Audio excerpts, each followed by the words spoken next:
It's been a few days since we said bye to the others in Nasha Town. Still no news about Rarer, though. Where could he have slunk off to? If only he was gone for good. But with all the trouble he stirred up before, there's no way we've seen the last of him. Hello! You must be the traveler in Paimon? Mr. Flynn has been looking for you. Unfortunately, there's been a serious wild hunt attack over at the quarry. He thinks it's time to regroup and figure out a plan. The wild hunt? Oh, uh-oh. We better get over there, right away! Come on, let's go!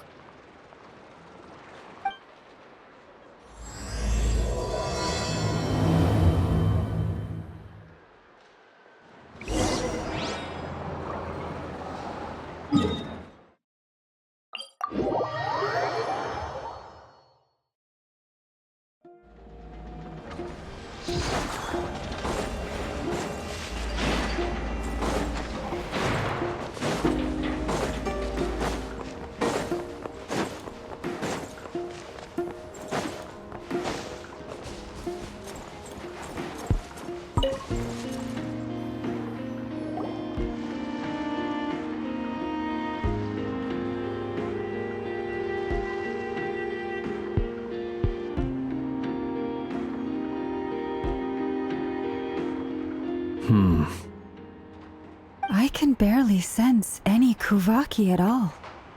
This whole area feels like a soulless husk. Looks like his appetite truly is insatiable. As if the power of that energy cannon wasn't enough. He's not seriously still getting stronger? What's his endgame here? Ah, everyone's here already. Hey, we made it. So, what's going on? We've all been on high alert since we split up a few days back, expecting Rarir to strike again. But it's like he just vanished into thin air. No one has seen him nor found any trace of his presence. That is, until this morning, when a ratnik found signs of wild hunt activity while out here on patrol. As you can see, the crystalline itself is physically intact, but the Kuvaki it contained is all but completely diminished. And we're sure that Rarir did this. Who else? He's the only one who could pull off a stunt like this. Kuvaki loss has reached critical levels. Reikir of Solnari set to maximum threat level. Warning, unless de-escalation measures are taken soon, he will pose a threat beyond our ability to contain. The consequences could be catastrophic. Traveler, do you remember when we encountered Rarir just after regaining his body?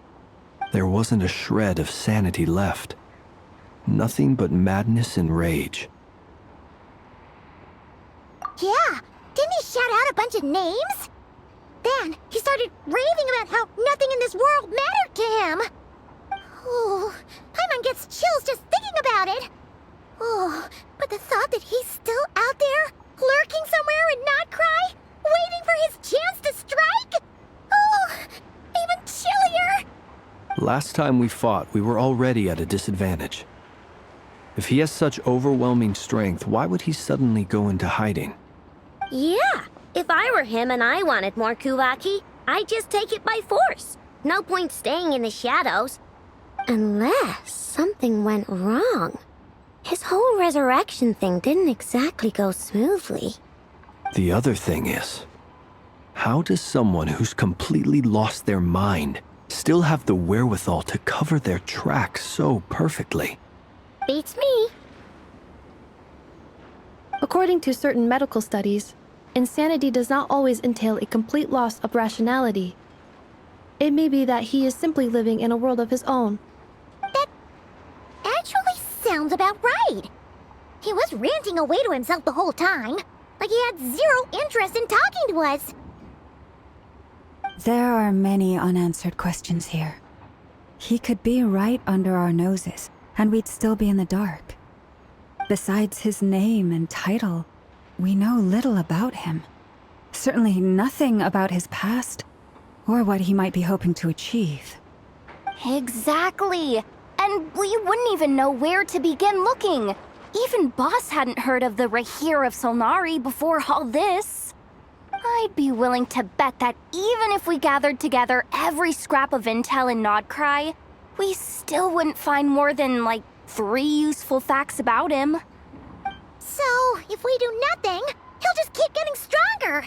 But if we want to investigate him, we have no idea where to look. Last time we had Marionette and her big robo-buddy to help us, and we still barely held our ground. If we had to face him alone... Oh, Paimon's head hurts just thinking about it. What are we supposed to do against a threat this big? Well, I do have a little hunch about his next move.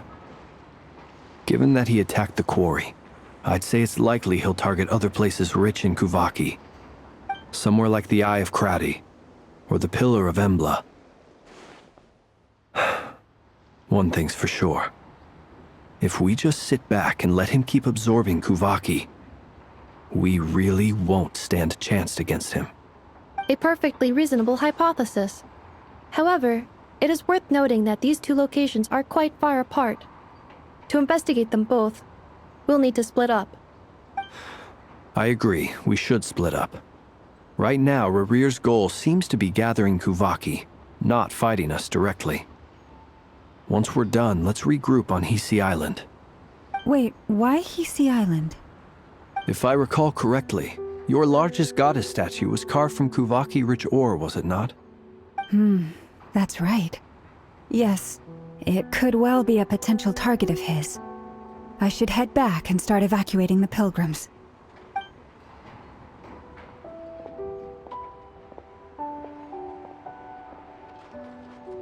Splitting up's always gonna be risky. But I guess we don't have much choice, right? We're in a race against time here. And if we do run into Rear, what then? That's when you follow the 3rd rule of treasure hunting. Run like the wind. Didn't you say the 3rd rule was go with the flow? I don't know. Did I? Anyway, whatever. In this situation, go with the flow means go find backup. Agreed. If anyone finds so much as a trace of Rarir, do not pursue him. Get out of the area and alert the rest of us as soon as possible. We need to put safety first. All right, we'd better get moving. Come on, Anefa, let's go!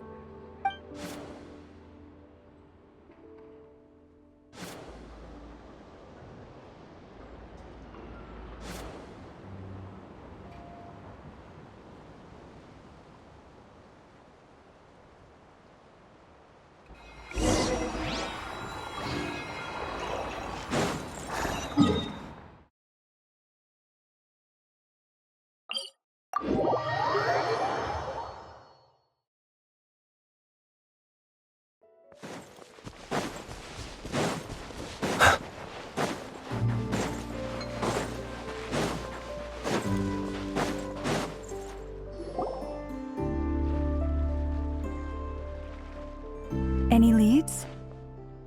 Nope. Diddly squat. No clues to where he might be hiding. It's like he's a ghost. It feels like we're sitting on a powder keg that could go off at any second. Ugh, I hate this feeling. I'd rather face him head on than be left hanging like this. So, you guys didn't find anything either? Not loving the word either. How about you, Flint's? I questioned a few Ratniki and eventually narrowed my investigation down to one suspicious individual. But by the time I got to his place, he was already gone. Almost as if he knew someone was on to him. Either that or he's just extremely cautious and doesn't stay in one place for long. He's been biding his time for a while now. The question is, where or what is his next target? No idea. Since regaining his body, he seems to have lost all interest in the fragment in my possession. If he did still want it, he's had plenty of chances to take it. All we can do now is hope that I know and Anefa turn up some leads. Darn it, Rarir. If you've got the guts, come face face me one-on-one! Wait, he's actually here? I didn't mean it! I swear! No, it's coming from Silver Moon Hall. The Lady Kutar might be in danger. Let's get over there, quick!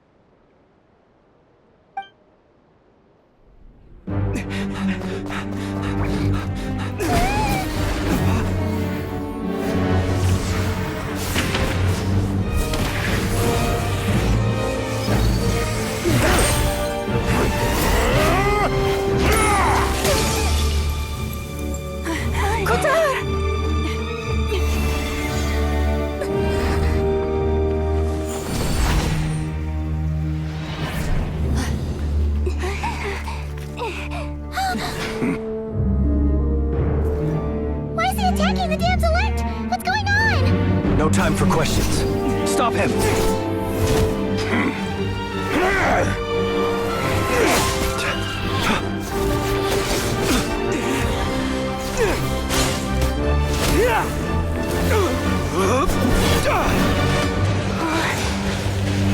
This is insane. Yehuda, get Kutar out of here! On it.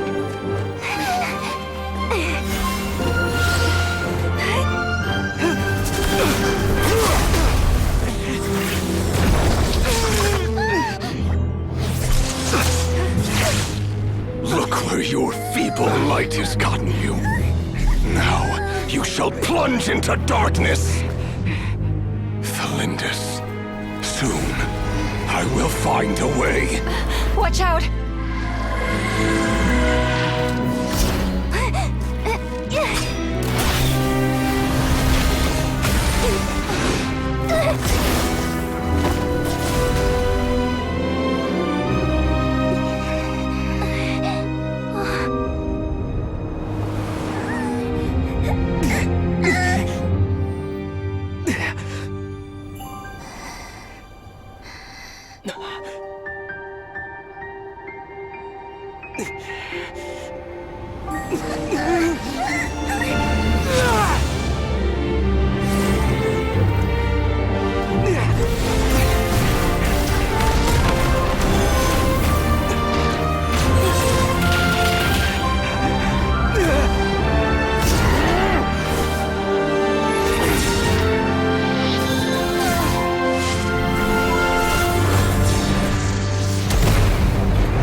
Find them, even if it means turning this place to ashes.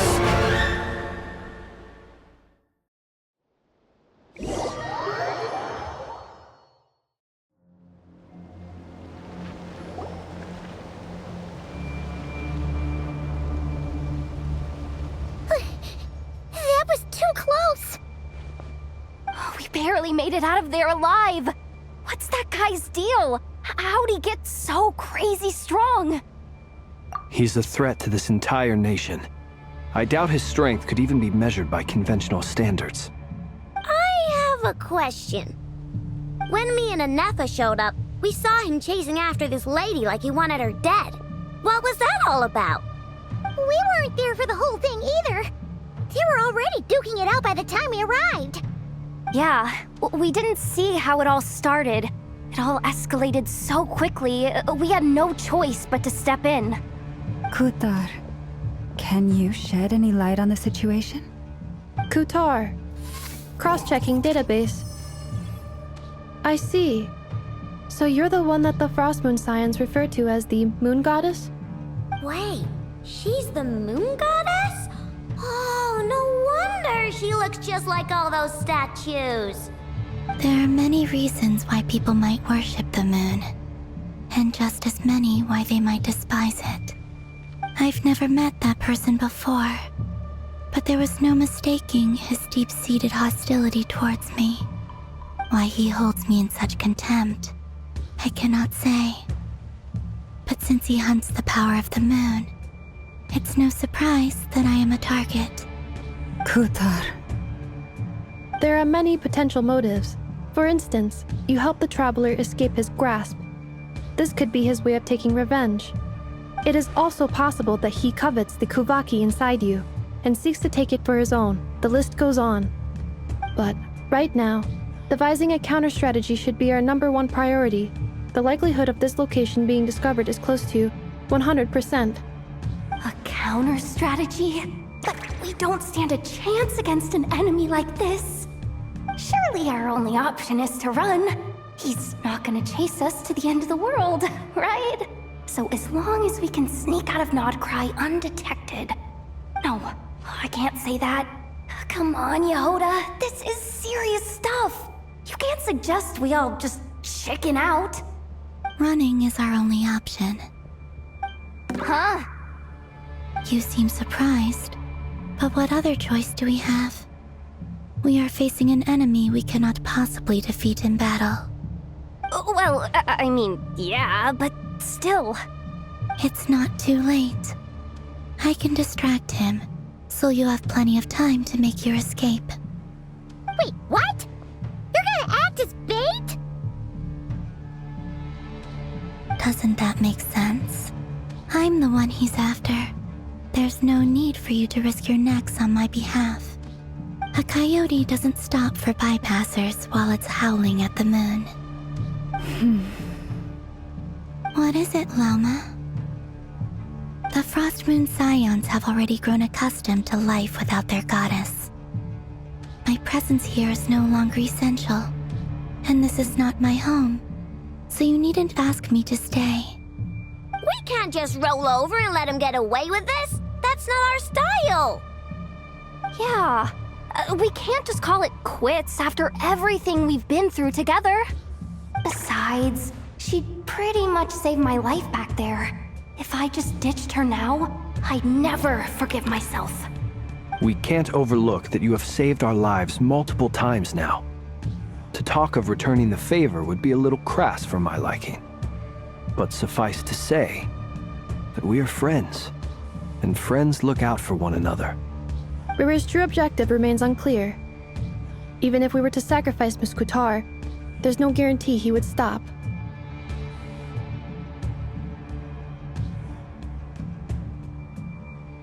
But Kutar, I know why you left the Frost Moon Scions so long ago. It was because people started treating prayer as a form of trade.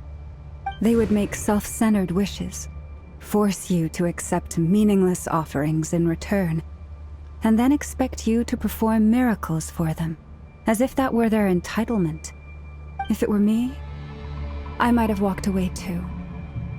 But I believe that time can change everything, and that sometimes it takes losing something precious to appreciate its true worth.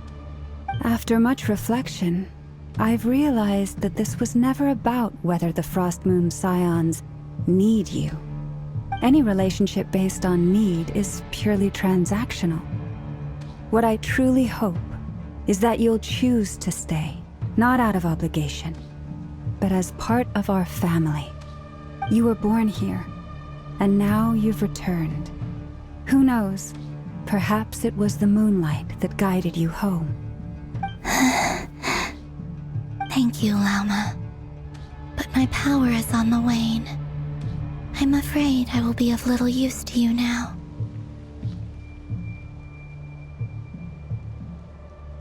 Very well then. I'll do as you say. Both times you saved us, we were transported across great distances in an instant. Is that one of your powers as the Moon Goddess? It is, but I find it very draining. I barely managed to pull it off just now, and it will be some time before I'm strong enough to do so again. Rejected by the world, my power is dwindling. Like a lake cut off from its source, slowly shrinking away. Now, it has almost run dry. What do you mean, rejected by the world? The 3 moons belonged to the ancient bygone era in which they came into being. From the moment I was born, the world itself has been steadily sapping away at my strength.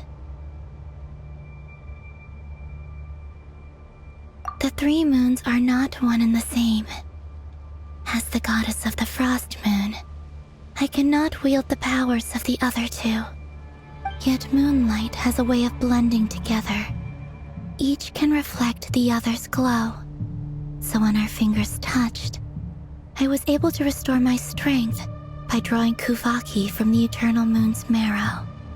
But this method of recovery is painfully slow. If only we could find the...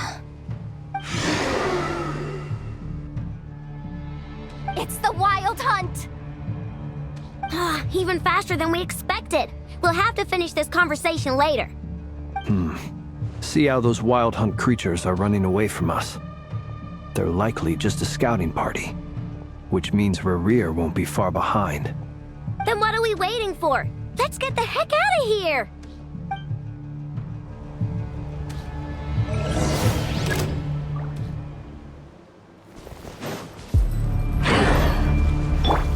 Go claw! Installation chamber. Be silent. Observe. They just keep coming! This is driving me nuts! Rerir's closing in on us. We need to pick up the pace. There's too many of them! And this time, we can't fall back on Kutar's help to escape!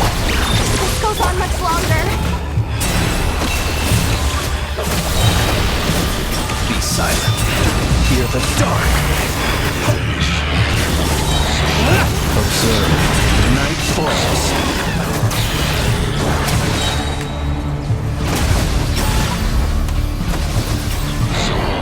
You on this! Be silent. Close your eyes. Be silent. To dust. Close your eyes. Fear the dark. Go claw! Installation chamber. Observe. To dust. Be silent. Close your eyes. Night falls. Be silent.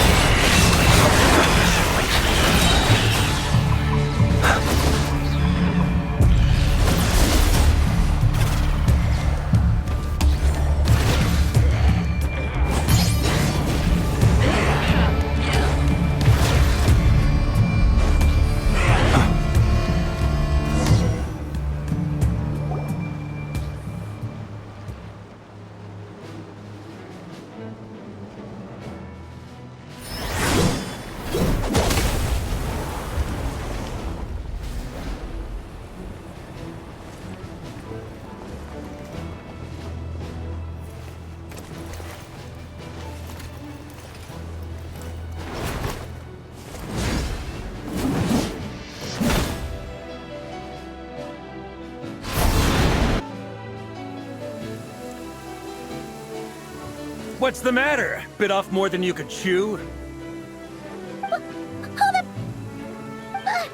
are you? Uncle Varka! You're back from Amsvartnir? Whoa! You're Varka? Grand Master of the Knights of Favonius? We could save the intros for later. Right now, let's get you all out of this hellhole. Follow me. I know somewhere you'll be safe. Oh, is that where I think it is? That's the one. Come on, move! There's no time to waste.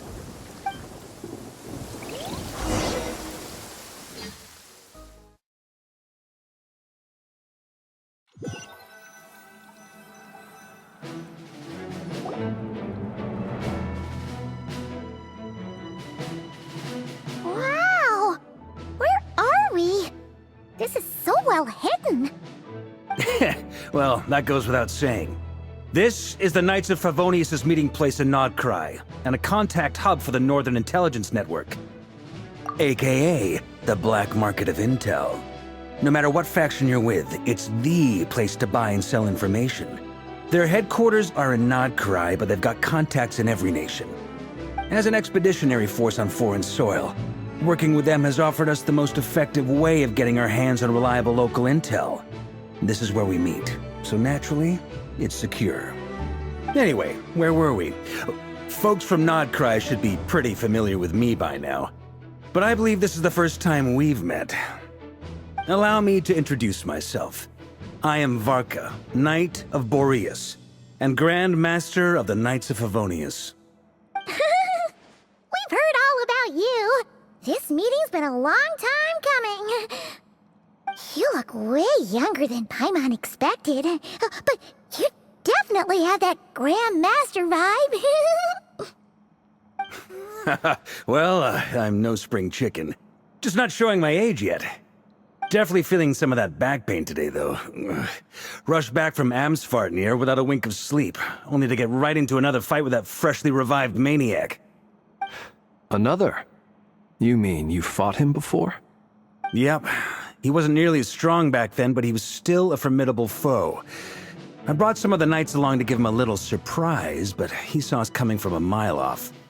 My squad took heavy injuries, and I barely made it out alive myself. We knew it might have been our last chance, so we staked everything on it. But still, it wasn't enough to stop him. I tried tracking him down afterwards, but he didn't leave a trace. Even in his unhinged mental state, he's as cautious as any trained operative. So, I decided to come find you. And as luck would have it, turned up to find you being ambushed by the Wild Hunt.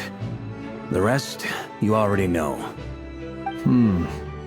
Is that why he's been frantically absorbing Kuvaki these past few days? Because he sees you as a threat? Maybe I'm part of the equation, but even if I weren't, I'm sure he'd still be gathering power. He's clearly working up towards something. Note to self, Uncle Varka's strength rating officially upgraded. Guess it's my turn to ask questions now. So, what exactly has been happening in Nodcry? Why is the Wild Hunt returned in humanoid form?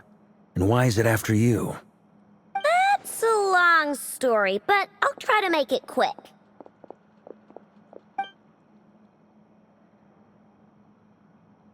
Wow, I had no idea so much had happened. Sounds like you guys have really been through it. So, the Kutar is actually a Fatui Harbinger. And all this Wild Hunt activity in Nodcry is the work of the Raker of Solnari, one of the 5 sinners. That's a lot to take in. Need some time to wrap my head around it all. I'm truly sorry, Mr. Varka. You stood with us against the Wild Hunt, and did everything you could to stop it from escalating into a full-blown catastrophe.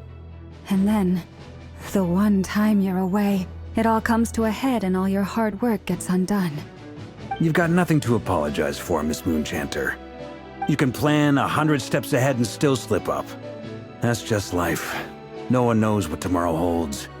You can't predict which way the wind will blow next. And, to be perfectly honest, I can't say I'm surprised. For all the times we've defeated the Wild Hunt in the past, we've never been able to completely wipe it out. Turns out, we were just delaying the inevitable. But now that a new variable has come into play, fate may well take a different course. A new variable? You mean us? Who else? And in a strange way, I think his resurgence might not be an entirely bad thing. The Wild Hunt is like an unrelenting force of nature, but Rerir is an individual with an agenda. He's gotta have a weak spot somewhere. That said, while I was explaining everything just now, some of the points that Mr. Flint's added caught my attention. You mean about our mystery ally? That's right. From what you've said, not only did they lead you straight to some key files, they also shielded Hisi Island from a lethal Kuvaki blast. I don't know who or what could pull something like that off. Heck, even Miss Columbina doesn't have a clue.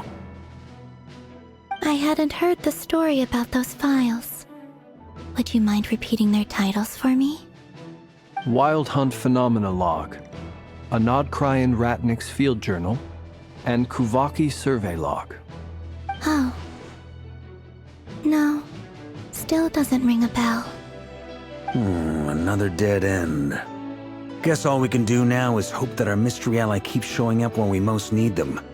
Still, it's safest to assume they won't be intervening again. From here on out, we'll have to resolve this crisis by ourselves. Your intel also explains something else I've been wondering about. The reason I led my team to Amsfarnir was because we'd had reports about a possible source of the Wild Hunt showing up there. But once we looked into it, it turned out to be a red herring.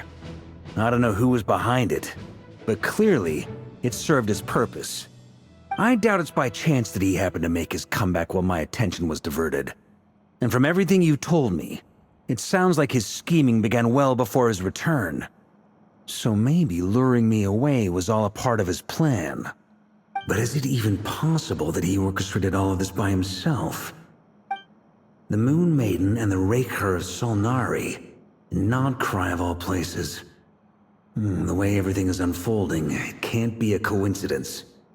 So, what do we do now? Got any ideas? Right now, we've got at least 3 things to consider. Let's go through them one by one. First, we need to figure out how to take down Rerir. If we can't beat him in a straight-up fight, the rest won't even matter. To my knowledge, the bulk of Nodcry's fighting force is already gathered here. But even with everyone united, we're still no match for Rerir in his current state, let alone with his power still growing. What if there was a way to tap into a new power of our own? How so? Have you thought of something, Columbina? 3 moons once watched over this world. The Eternal Moon was the largest. The Frost Moon was the brightest. And the Iridescent Moon was the most mysterious. They say that back then, the 3 moon goddesses wielded immense power, enough to shape the workings of the world itself. I now bear the Frost Moon's power, and the Eternal Moon's marrow resides within the Traveler. Hold on. Are you suggesting? The iridescent moon, the last piece in the puzzle. That's right. If we can find the Iridescent Moon's marrow, I will be able to regain my strength much more quickly. The 3 moons are said to stir the tides and illuminate all things. Perhaps they hold further secrets beyond our understanding. According to my analysis, the solution is feasible. However, it is subject to one major condition. How do we locate the Iridescent Moon's marrow? I know a way, but we will need to visit the Fatui's Experimental Design Bureau. The Experimental Design Bureau? Are you saying we need to involve Marionette? Yes. I must speak with Sandrone. It's a long way from here to the Experimental Design Bureau. There's a high chance you'll be spotted. You shouldn't go alone.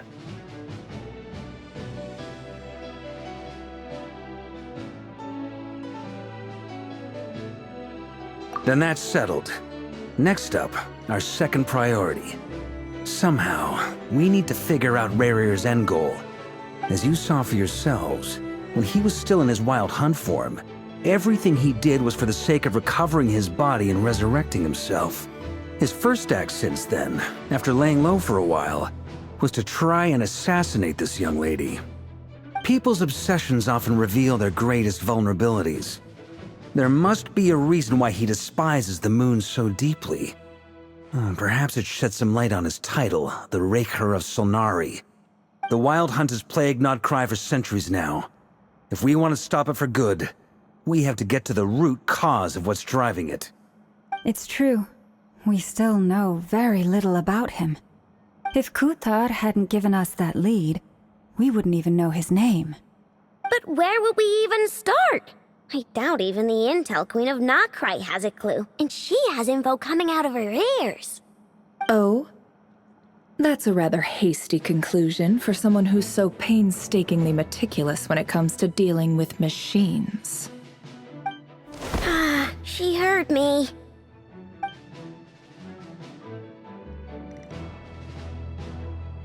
Boss!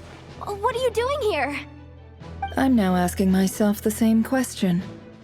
I received a letter from a humble knight of Favonius, requesting a meeting to discuss a major business deal. But it looks like this humble knight had something else in mind. Details, details. Miss Neffer, the important thing is that you've arrived at the perfect time. Since his failed ambush, I've been racking my brains trying to come up with a plan to fight Rerir. Given the severity of the situation, I think it's fair to say that our only chance lies in uniting as one. And I'm talking all the factions in Notcry. We can't do this without the Curatorium, but I knew it'd be a tough job to win you over. So, I took the liberty of reaching out for a little chat. Wait a sec. How did you even hear about this place, Neffer? Didn't you say this is meant to be the Knights of Favonius' meeting spot? And a contact hub for the Northern Intelligence Network? And isn't it supposed to be super hidden? You really think he could have gotten settled in Nodcry without my help? Besides, I'm the one running this gig. Of course I know where the meeting place is.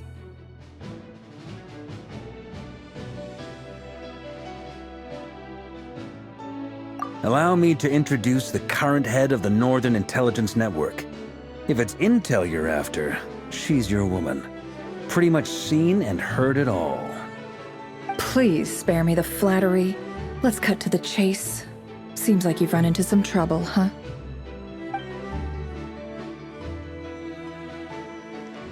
Well, this certainly qualifies as an unforeseen crisis. On behalf of the Curatorium of Secrets, I wish you all the best of luck. So you're just going to sit this one out? Why should I get involved? What could possibly be in it for me? What if we told you we can't do this without you? Oh? Then I'd say you'd better make it worth my while. I don't work for free. I can't put a price on something like this. It's just not in my nature. But then again, you and I have always been polar opposites in this regard, so I can't exactly say I didn't see this coming. If you insist on compensation, I will pay you. Consider this a formal commission. Sound fair? You just don't give up, do you? Too bad. I know you well enough to know you can't afford my prices. The riskier the job, the more it'll cost. And a moon chanter's stipend isn't exactly generous. Unless you're planning to start passing the donation box around among the faithful. Boss, just a thought. If they come up short, maybe you can take the difference out of my next few paychecks. Things got really dangerous during the fight with Rerir. If this girl hadn't saved me, I'd be ley line fodder by now. I'd be gone for good, boss.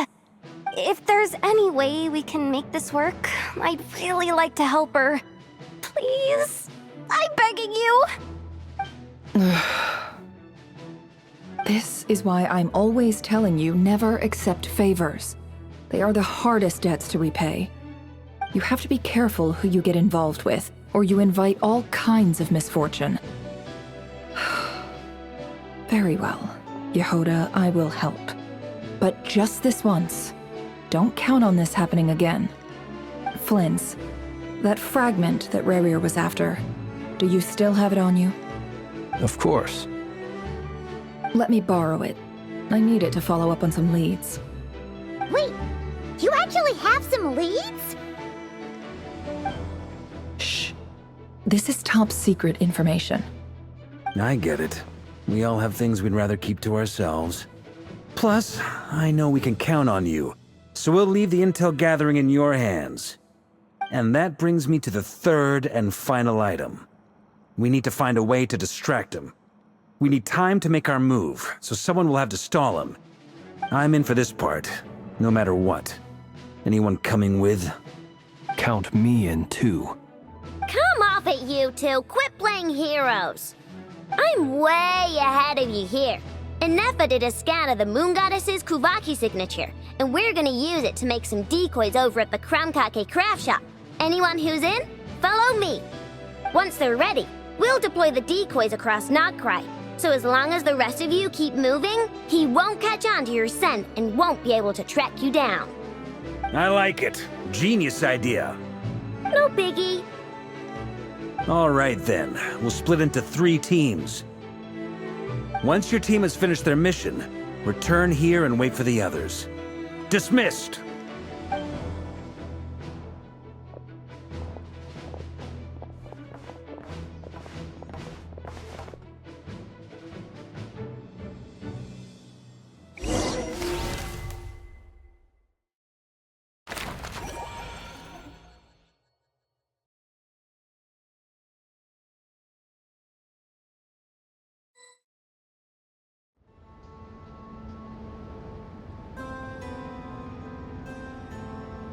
Lady Damselette. Wait. And you two? What are you doing at the Kuvaki Experimental Design Bureau? We've been doing our best to mind our own business lately. But if you're just gonna waltz up here like this, you're seriously pressing your luck. Don't blame us for doing what we have to. Huh. You really think that's gonna scare us off? We're not looking for any trouble. I just want to see Sandrone. Do I need to remind you that you're still a wanted fugitive for deserting us?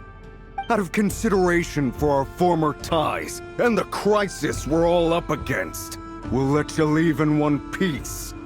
But don't even think about trying to get inside. Let them in. But...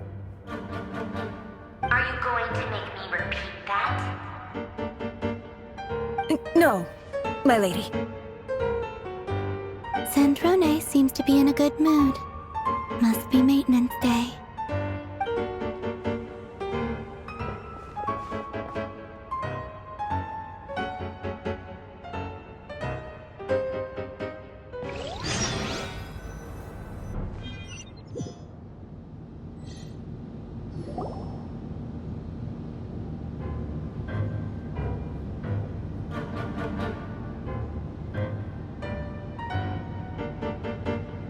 So tell me, to what do I owe the honor this time? Actually, before you answer that, just so we're clear, we're not colleagues anymore, Columbina. I don't owe you anything. I promise it's nothing big. It seems like you've gotten the wrong idea here. The only reason I let you in was because I was bored. It seemed like a way to kill some time and satisfy my own curiosity. Whatever miscalculations I may or may not have made in the past, I haven't lost the plot enough to even consider sticking my neck out for your sakes. I'd like to speak with Arlecchino. What? Huh? You mean the knave? I'd like to speak with Arlecchino. Is she in Nodcry? No, she's not. Once the work on this facility was completed, she went back with the Rooster and Regrator. The only ones in Nodcry are me and... What is it you need to speak to her about anyway? Rerir is hunting me. If I'm going to face him, I must first retrieve the lost moon.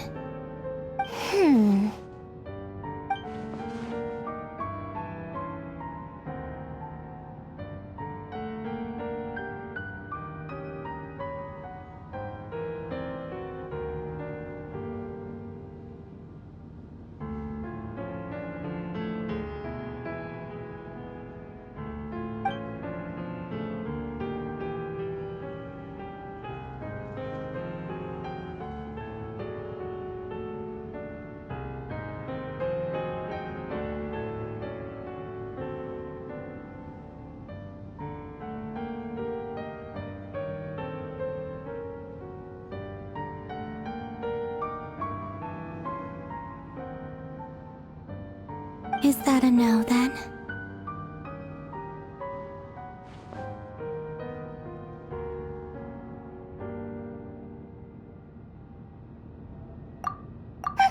As if I need reminding.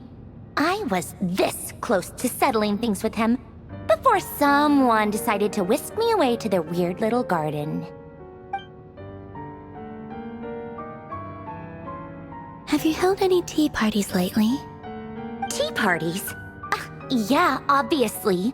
You don't seriously think we'd pack it all in just because you aren't here. If anything, they've been more eventful than ever. Just me, Arlecchino, and a bunch of insolent, insensitive guests. who won't stop asking where you've gone. Oh, they've been a real joy. I bet you served them the worst tea you have. Just like you used to do to me when I upset you. Who cares about how good the tea is when there's no one around to drink it? I keep losing people. First Rosaline, now you. I'm running out of people who can make me laugh. Honestly, what could be more ridiculous than the multi-centenarian goddess, who's only ever had the plain herbal tea she received as offerings? You'd always brew a different type of tea for me each time. Was it really just to see how I'd react?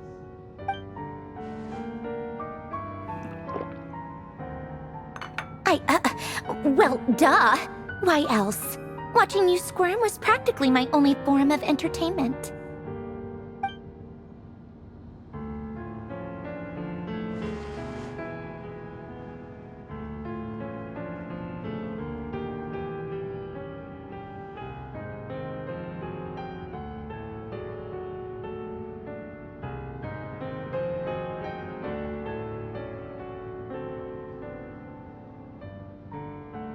Oh, yeah. And Capitano sometimes used to bring Tartaglia around, too. But I guess we won't be seeing him again.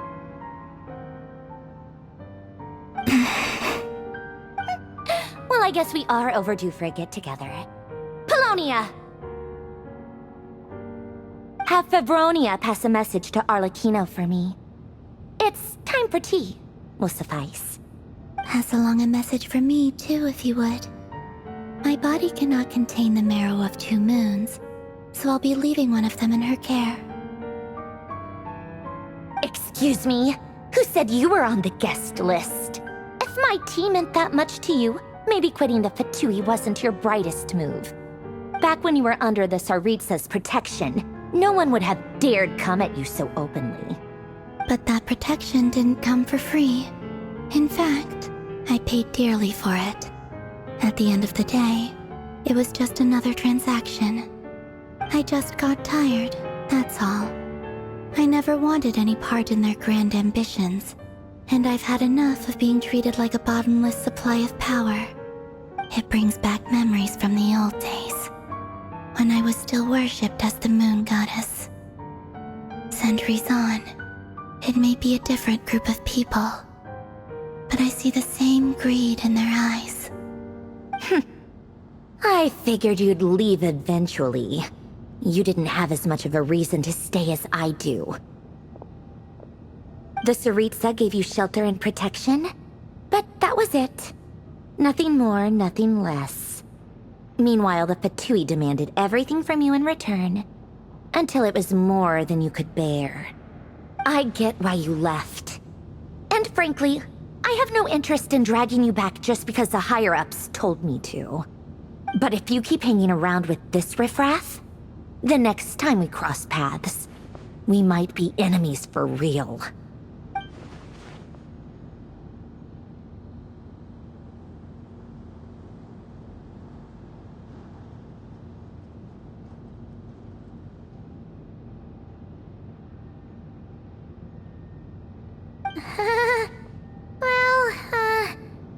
Guess that's our cue to leave.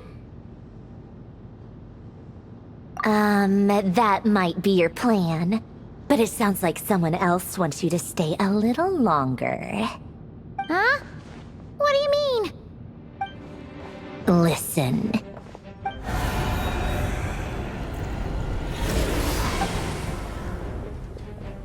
My lady, it's the Wild Hunt.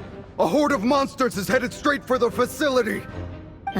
Another uninvited guest trying to crash my tea party. Clear the area!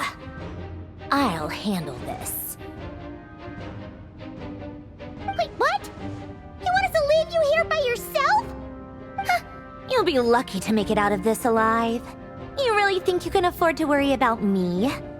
Go on, get out of here.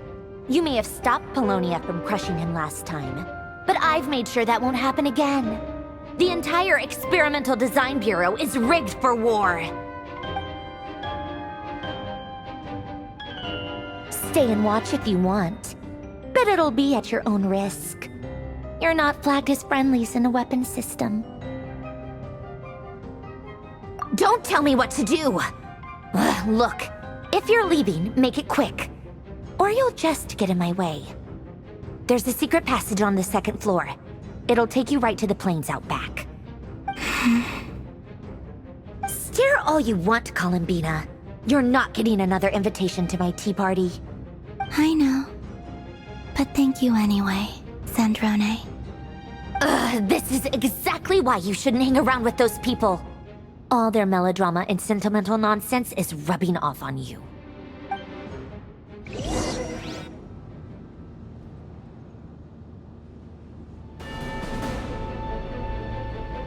Come on then, Mr. Ray here. Let's pick up where we left off. It's your Wild Hunt monstrosities versus my beautiful creations. Let's see who comes out on top.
Apollonia! Get him!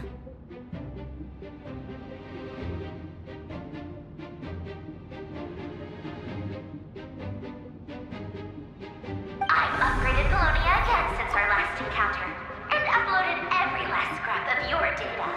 So let's finish this, once and for...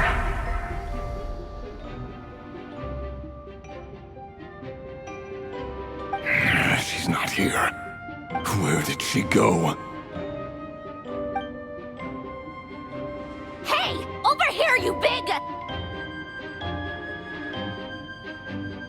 Cursed moon. Go. Keep searching. She cannot have gotten far.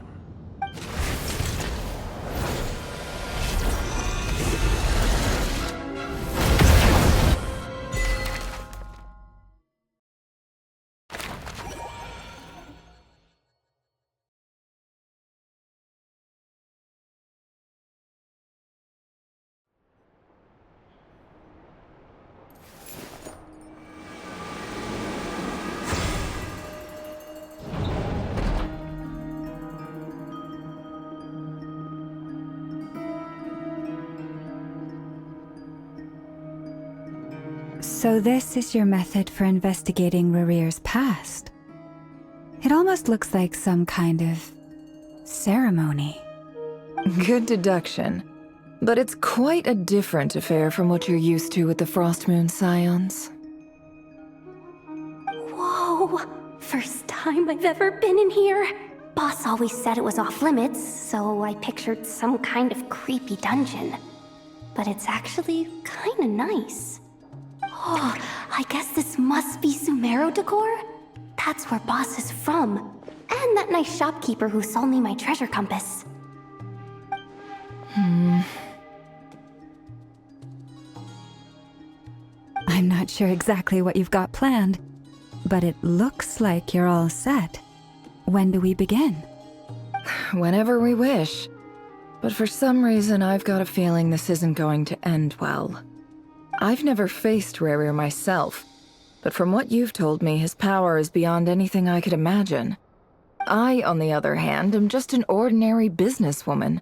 Our paths should never have crossed, yet here I am, forced to make an enemy of him.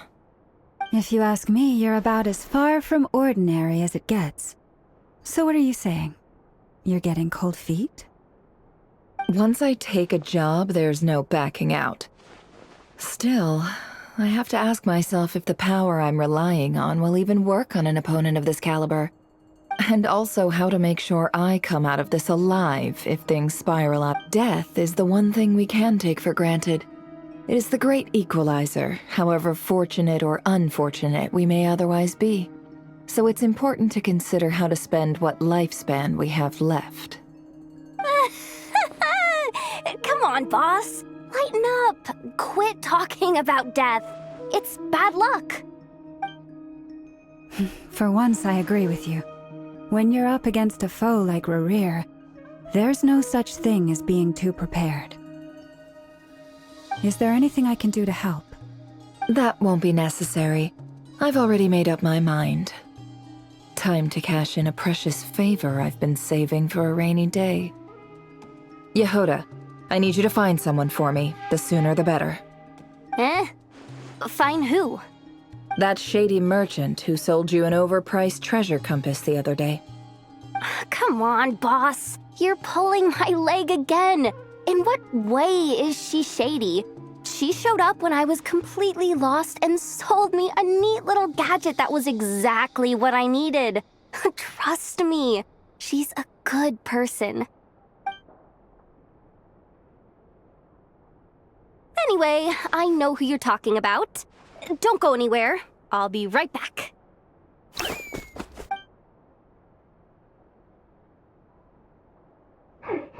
Quit grabbing me. I genuinely can't run any further.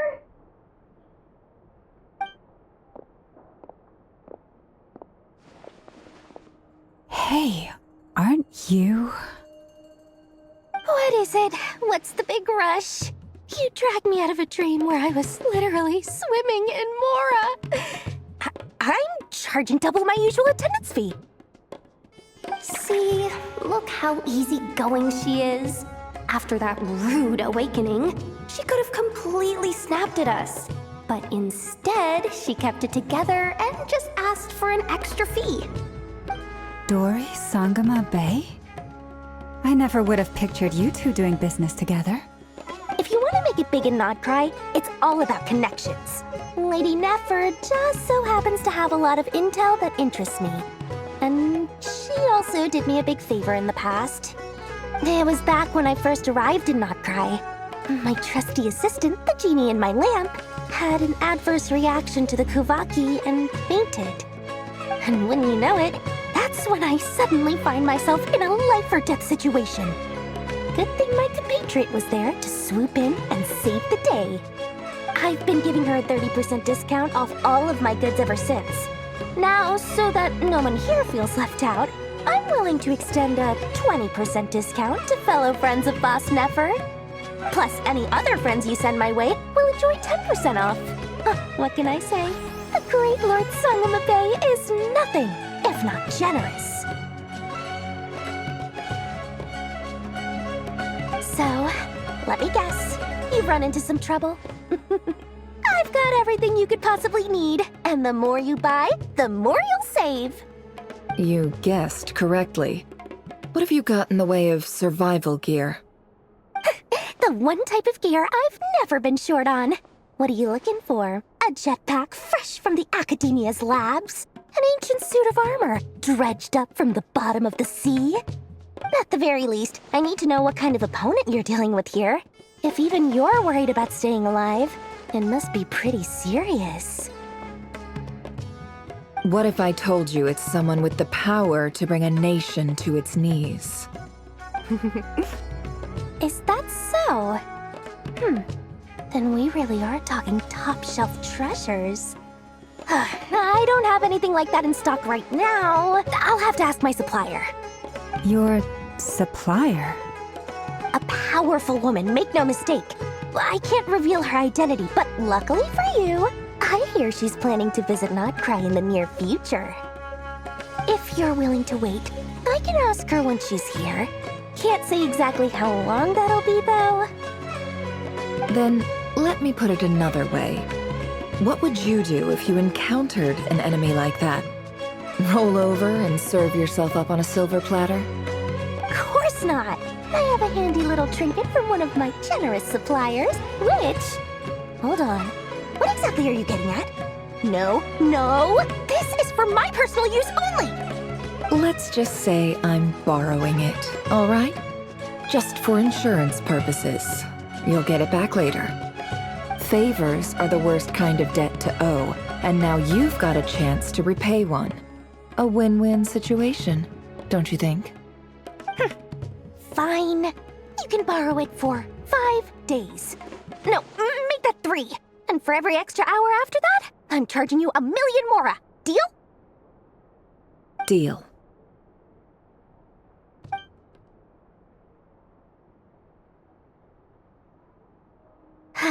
What a way to start the day. Now, was there anything else you wanted? Or can I go back to bed now?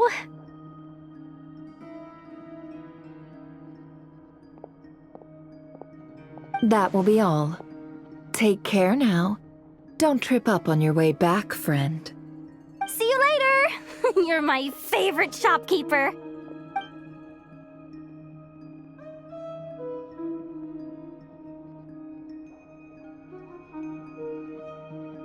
Excellent. Everything is well and truly ready. The ceremony can now begin. After initiating the ceremony, your minds will follow me wherever I go. You will see many strange things in your mind's eye. So remember, don't be frightened, and don't make a sound. Now then, let us peer into the Raker of Solnari's past.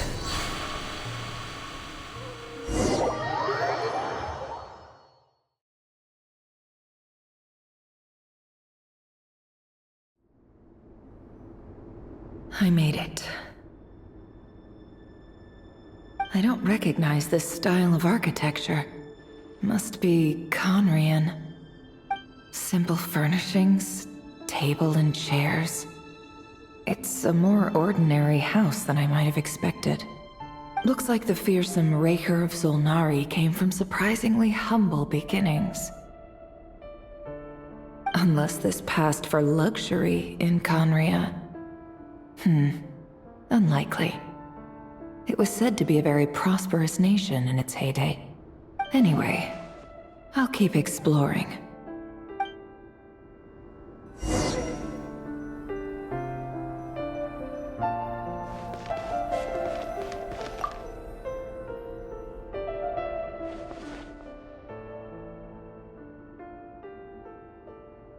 Hi, Rivier. Since you're working extra hours tonight, I thought I'd keep myself busy by checking out that new kebab shop. I've heard good things about their menu. I'll test it out, and if it's as good as everyone's saying, let's go back together sometime. P.S. New stash from the Universitas Magistrorum. I brought some goodies home. A few teacups and a pin rack. Hope you like them. They didn't sign their name, but they must have been close. Sounds like they were living together.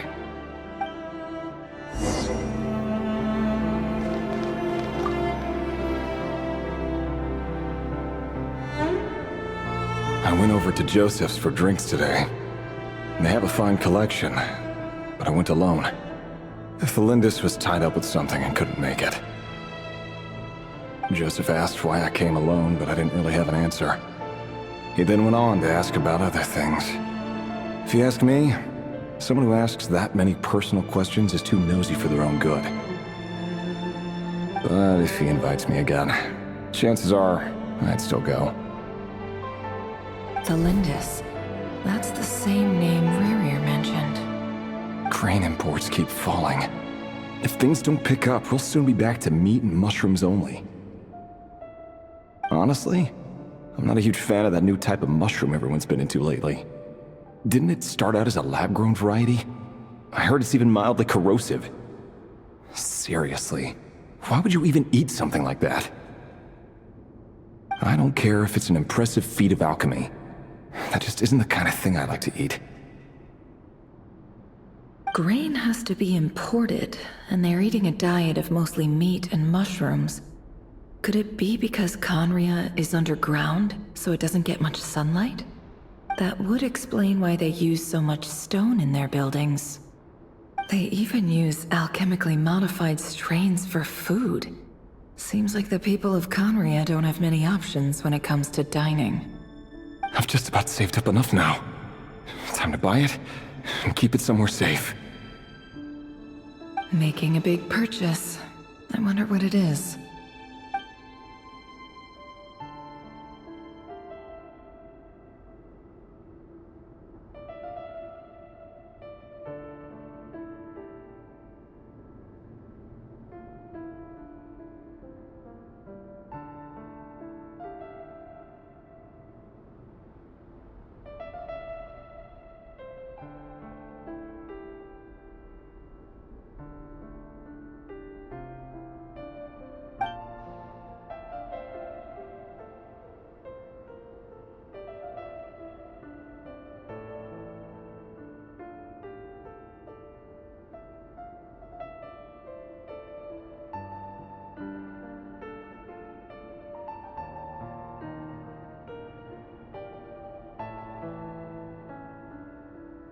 He really is a professional. No wonder he's so good at covering his tracks. Despite what he's become, it seems like he's retained certain habits, at least in this regard.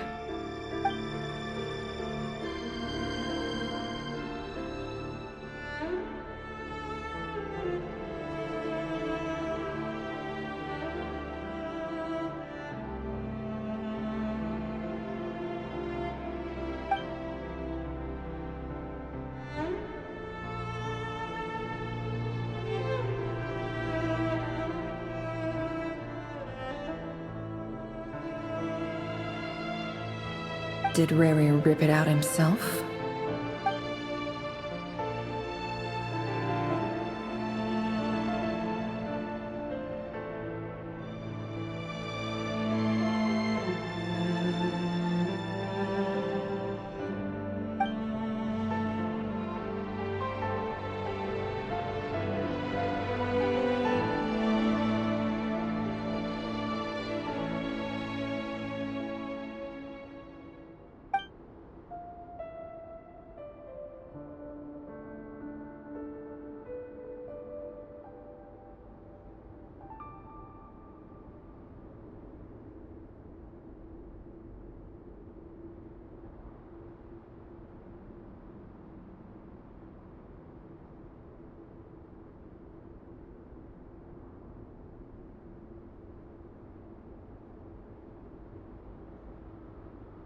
before I met you, I was convinced that my heart was nothing more than a stagnant pool.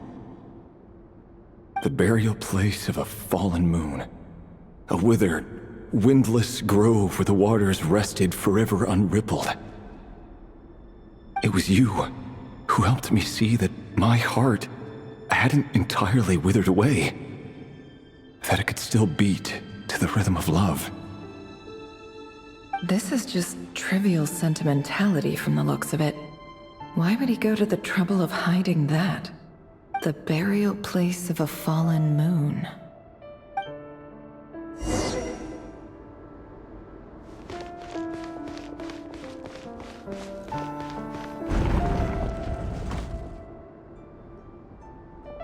Reverie, over here.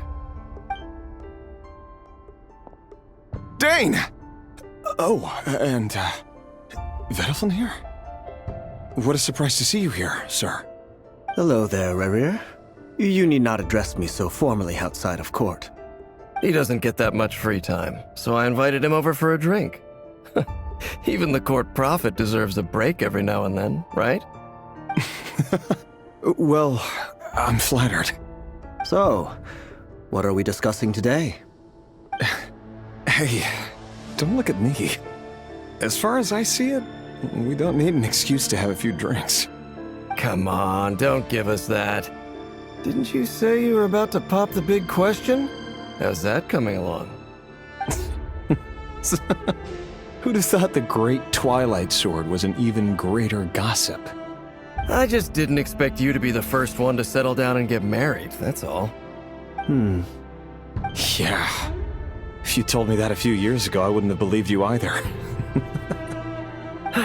So, are you planning to come clean about your job then? I'm guessing you still haven't told her. Sure, I'll have to tell her at some point. But I'll need to pick the right time and place. To be honest, I have no idea how she'll take it. Come on, stop being such a pessimist. For all you know, she could be thrilled. I bet she'll be much more impressed by your actual job than the one she thinks you're doing now. A member of the King's Guard. Quite the cover story. Does the king himself even know? Of course he does. Anyway, enough about me. How have you been? Me? Same old, nothing much to... Huh? What's up, Fed? It's nothing. Vedifulnir, Dainsleif's elder brother. Renowned throughout the court of Conria as the Visionary, and said to possess a wisdom far beyond the reach of any ordinary man. And yet, despite the gulf between us, he seems to have something to say about me. Does he even know me? Does he see me as a friend of his brother, or just another of the Vinster King's blades? Why did he react so strongly? Was it really to do with what we were talking about? Brown, curly hair and brooding blue eyes. So this is what Rerir looked like back in the day. Perfectly normal. No different from anyone else. As frightening as this monster is in the present, there's something even more unsettling about seeing the human he used to be.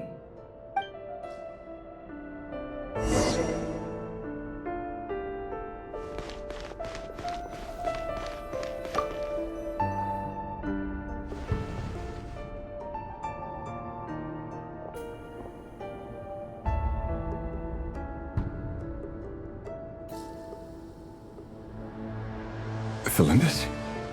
You're back early? Our equipment's being serviced today, so I got off earlier than usual. How's your day been? Aw, why the long face? Is something the matter? Has your boss been giving you a hard time again? Went for a drink with Dane and the others after work. Isn't that a good thing?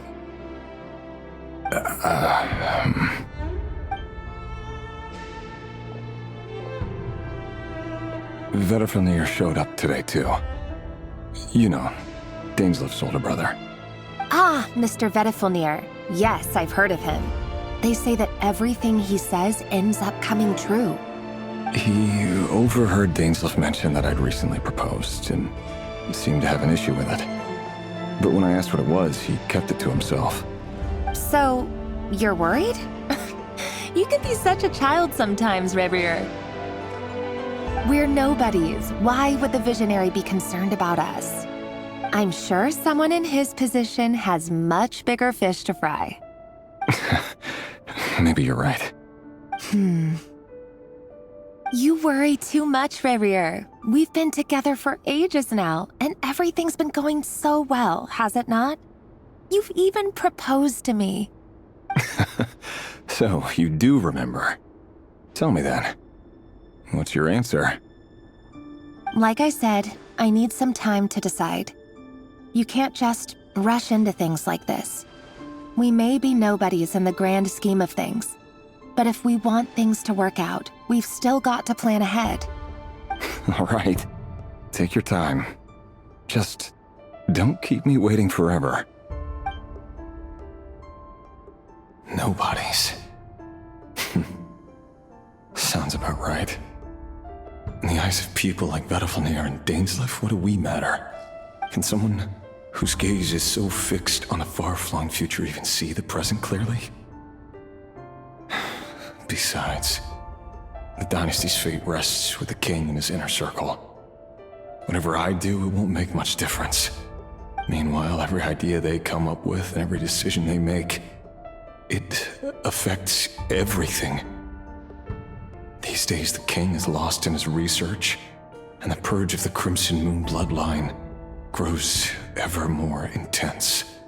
The opposition tried to speak out, but nothing came of it.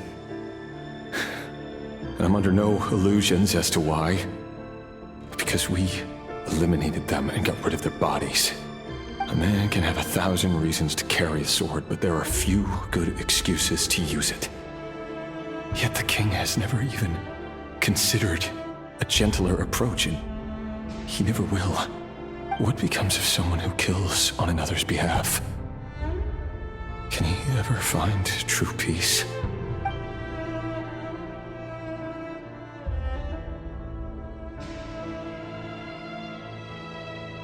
Thelendis?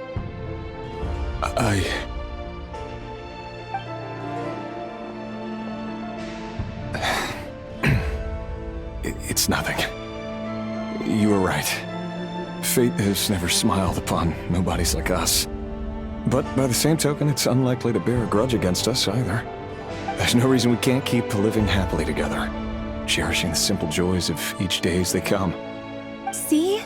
You just need to stay positive, Revier. I can feel your warmth, your breath. You're right there, right by my side. Just seeing you makes me happy in a way I can't explain, and that's something that no one could ever take away from me. So smile, my love. Let go of that frown. You're right, Thelendis. I've just been overthinking things. That's better. Getting caught up about things like this will only ruin our evening. Speaking of which, all set for the ball tonight? I need to go get ready. You go ahead. I just have a few things to take care of, then I'll come join you. Even busier than the big shots, huh? Fine, I'll go get started. But don't be late. If you keep me waiting too long, I won't be a happy bunny. Relax. I'll be there. Seriously, though, you drive a hard bargain. You're really gonna leave my proposal hanging and still expect me to take you to the ball? Well, that goes without saying. I already told everyone I'd be coming with a dance partner. Besides, they're two completely different things. Let's take it one thing at a time, all right? All right. White outfit it is. It seems like Rerir was deliberately hiding his ties to the intelligence services by giving the impression that he was just an ordinary member of the Vinster King's Guard. He clearly doesn't want his would-be fiancée to know about his other life. Then again, that's hardly surprising. People in the intelligence trade rarely do. Who'd have thought we were in the same line of work? Let's dig a little deeper.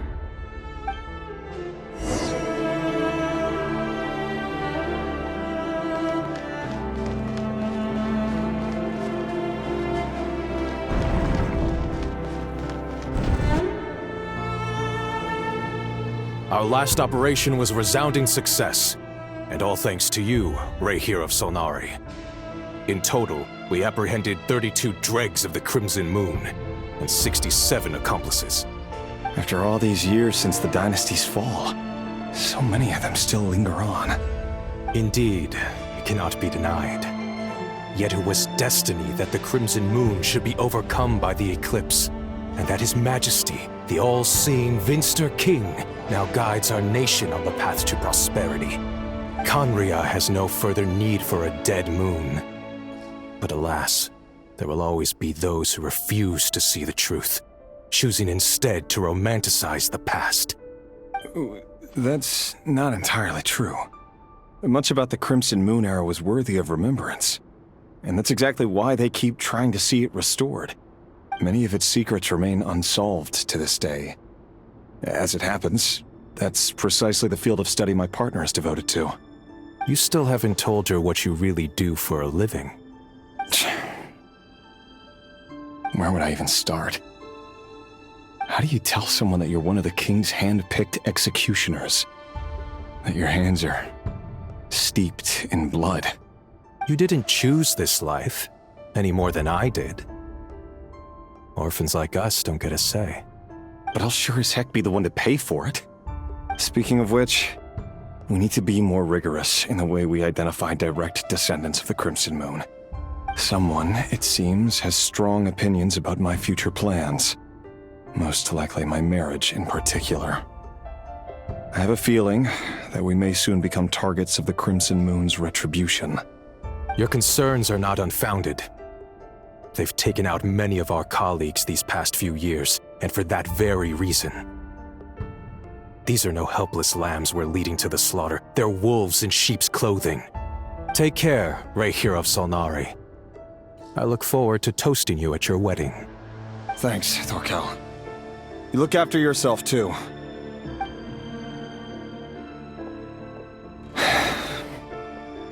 Thelindis, I never wanted to keep this from you. You're the last person I would ever want to lie to. But that's exactly why I can't tell you everything. There are things you shouldn't know. Things you cannot know. The moonlit dynasties are a thing of the past. Yet even now, with the sun shining high in the sky, there are those who would call forth a dead moon's ghost. Could that be why Vedalfnir held back? Or was it because of some court secret he's not at liberty to share? I have to get a clear answer from him. No matter what happens, I will protect Thelindis. Rerir seems to be very concerned by Vedalfnir's reaction. Vedalfnir and Dainsleif, the Visionary and Twilight Sword.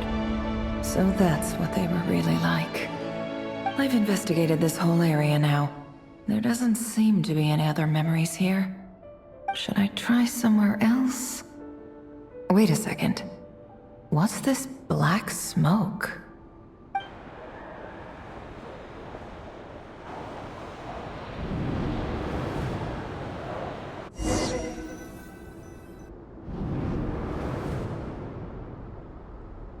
So, he's late after all. Just you wait, Rerir. You're in for it. Big time. Are you waiting for someone, ma'am? Could I tempt you into buying some flowers? Oh, sure.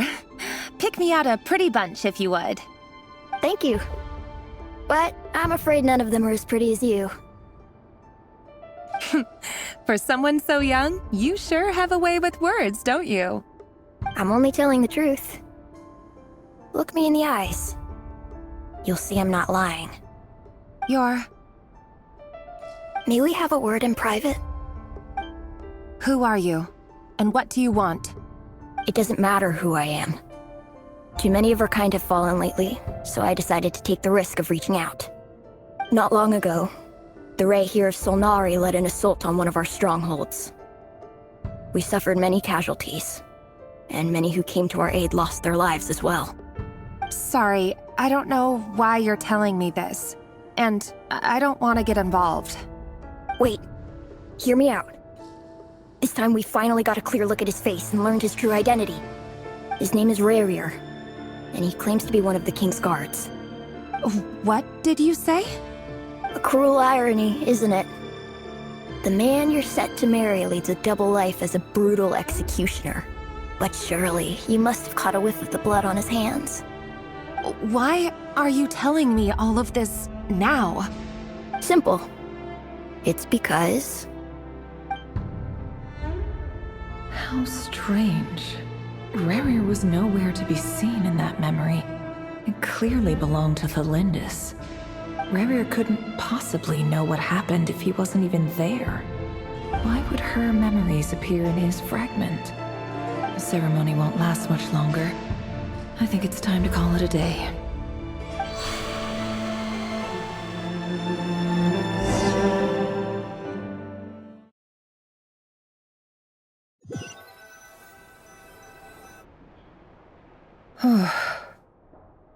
So that was your doing?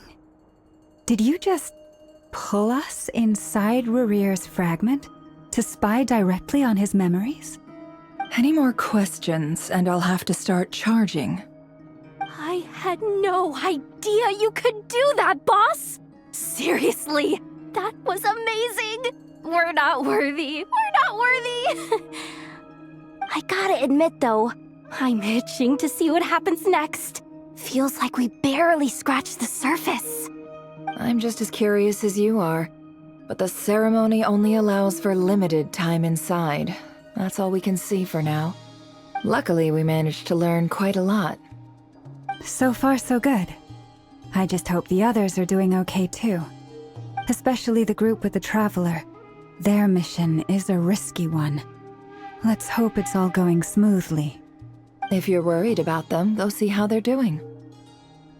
If I know Boss, she's gonna need some time to write up all the details and make sure it's all coherent. I'll stay behind to lend a hand, but feel free to head back and meet up with the others.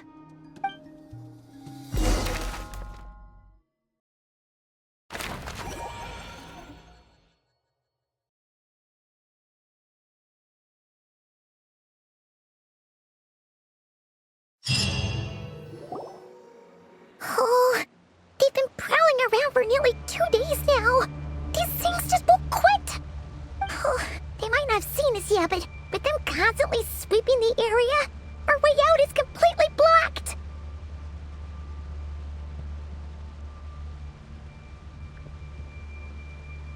Oh, that's never gonna work. One little slip up and it's game over. If they spot us, they'll run straight back to Rerir. And once he knows we're here, it won't be long before he's breathing down our necks again. Oh, guess you're right. All right, time to zip it.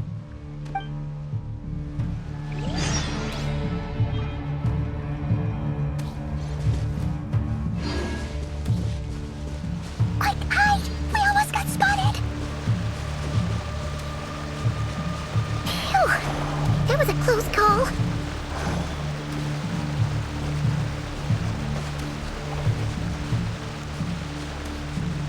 Watch out! He's coming this way!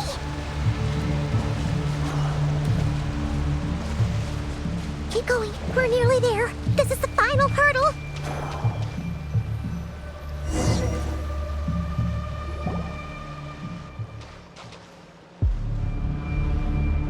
Oh, there's no end to these things!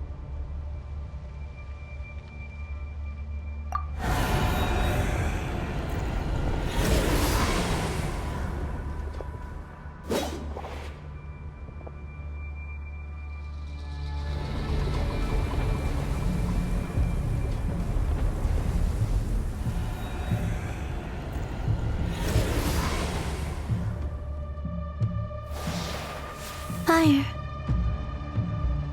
Fire? Wait, what's that smell? Oh no! There's a fire!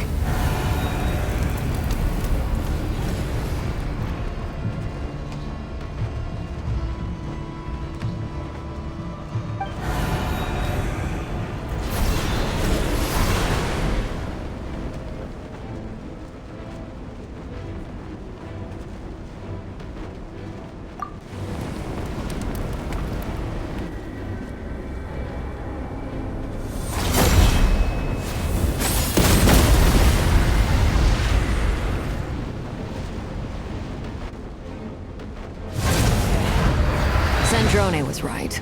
You look weak, Columbina.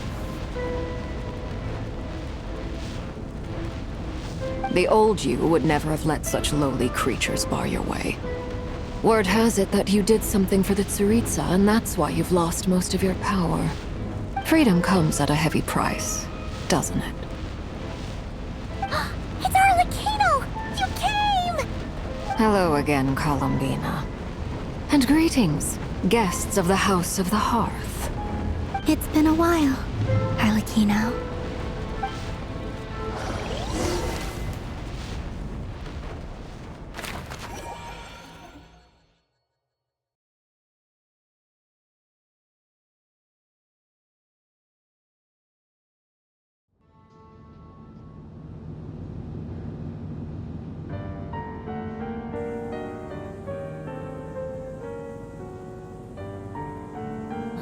Stupid right here of stupid Solnari. Ugh, whatever. I've got all the data I need. Next time we meet, you're finished.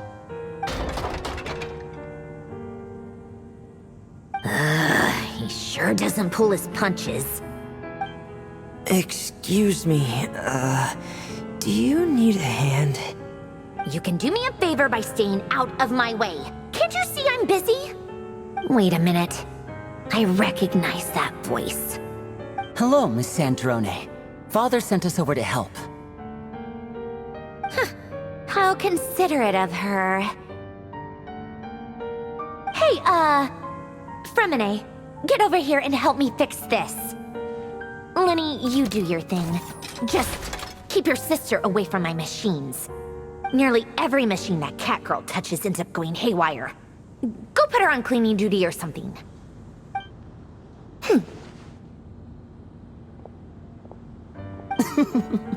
Then let's start downstairs. Fremine, we'll leave this place to you. You've got it. Wait a second. Pretty sure there's still some tea in the cupboard. If you want some, you'll have to make it yourselves.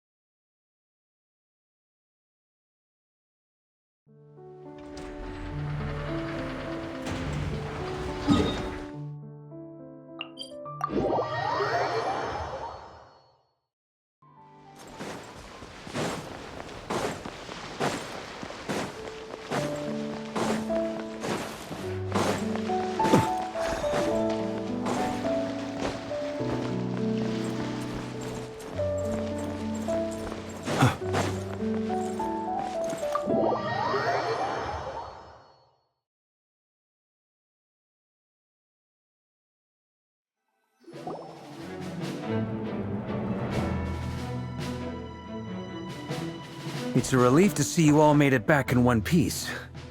Huh? Feels like there's quite a few people missing. Where's Flint's and the others? And what about Nefer? I returned ahead of them. Flint is helping Ino and Anefa to set up the decoys and buy us some time. As for Miss Nefer... Boss is still wrapping things up on her end. She sent us back to fill you all in on the top secret intel we've been gathering. I see. Then let's get right into it. But first, who do we have here? You brought someone else in to help? Greetings. I was invited here to help as a longtime Tea Party companion of Columbina's. You may call me Arlecchino. Surely it can't be. Those eyes. Oh, where have I seen them before? Wait, of course. In those memories we just saw. The only Arlecchino I know is the fourth of the Fatui Harbingers. So either you share a pretty uncommon name, or you're more than just a Tea Party buddy. You're well informed, Grandmaster. A man from Mondstadt living all the way out here in Nodcry, and yet the people and affairs of Snezhnaya seem to hold a special place in your heart. Oh, the feeling's mutual. Sounds like you know all about who I am, too. A Fatui Harbinger. The atmosphere in here just got really tense. Guess we can't just start trusting Fatui Harbingers, even at a time like this. I must admit, though, I'm a little curious. Seeing as the Moon Goddess no longer belongs to the Fatui, what makes you so willing to put your neck on the line here? Nor does Nodcry belong to Mondstadt, Mr. Varka. Yet still, you're fighting for it all the same. Things don't always have to have a tangible payoff.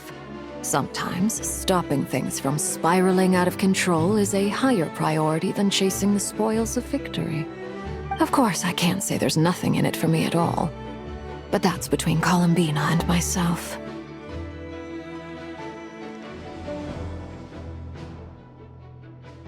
Forgive me. I don't mean to doubt you. It's just that the Fatui really have been the source of many of our troubles. We have our own way of doing things here in Nodcry. But ever since they arrived, the Fatui have treated us with nothing but hostility. I know there's been a lot of bad blood between us in the past. I've done my utmost to avoid friction whenever I could. But sometimes fundamental conflicts of interest simply can't be settled amicably. That's why I'm here solely in a personal capacity. This has nothing to do with the Fatui. As a gesture of good faith, I'll be frank. I can help Columbina track down the iridescent moon's marrow, which will help her restore more of her power. Anyway, what else is on the agenda? Let's begin. She says she'll be frank, then completely skips over the details. Looks like she doesn't want to give away too many secrets after all. But she clearly wants to change the subject. It'd be awkward if I tried to bring it up again now. I guess we'll just have to go along with it. She's the fourth of the Fatui Harbingers after all. One look and you can tell she's not someone you'd want to mess with.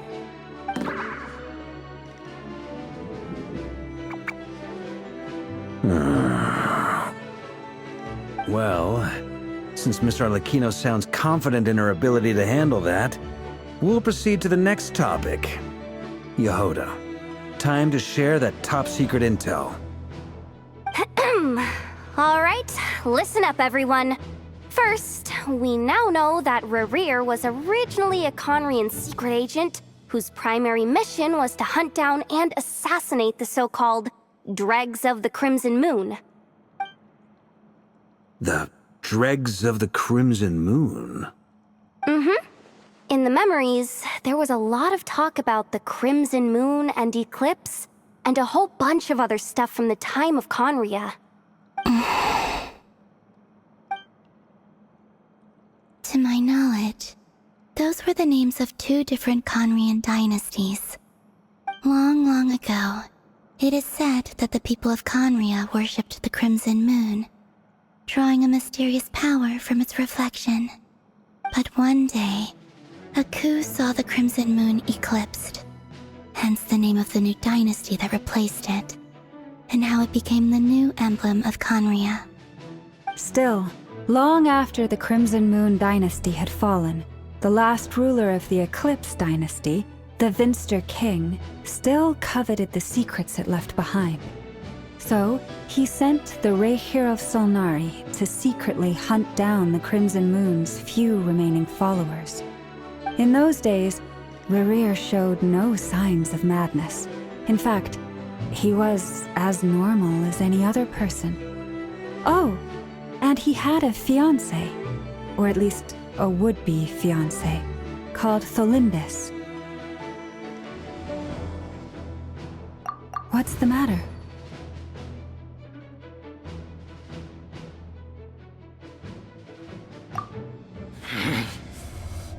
Verfnir, Freindaughter, Flinders.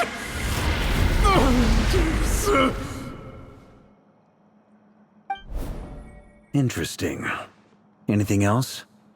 What about this would-be fiancé of his? Do we know anything about her? Well, she was a researcher at the Universitas Magistrorum, but it felt like she was hiding some kind of secret. Oh, and one more thing. For some reason, Rerir's fragment also contains some of Tholindis' memories. though only a very small portion. Well, no shortage of potential leads, I'll give you that. In any case, it sounds like we can conclude that while Thelindis was still around, Rarier appeared to be lucid and quite normal. Thelindis, it seems, must have been the one thing in this world that he couldn't let go of. Tell me though, were these pure-blood Connorians we're talking about here? Why do you need to know that? Hold on. If she was a pure-blood Conrian... Oh yeah, just like how it was with the captain. If we could somehow find her, do you think there's any chance Rarier might regain some of his sanity? It's possible, but it would take a miracle. We can't pin all our hopes on that. That merchant who Nefer knows, Dori Sangama Bay. Maybe we could hire her to look into it. All right then. Let's keep working in our separate teams. Traveler, Paimon, Kutar, and Miss Arlecchino will go look for the iridescent moon's marrow. As for the others... On the way over here, I noticed that the Wild Hunt monsters had grown even more frenzied in their search for Kutar. At this rate, the people living here will be in grave danger too. So I'm thinking of gathering together some of our followers to go wipe them out. I'll head back to the curatorium and meet up with the boss.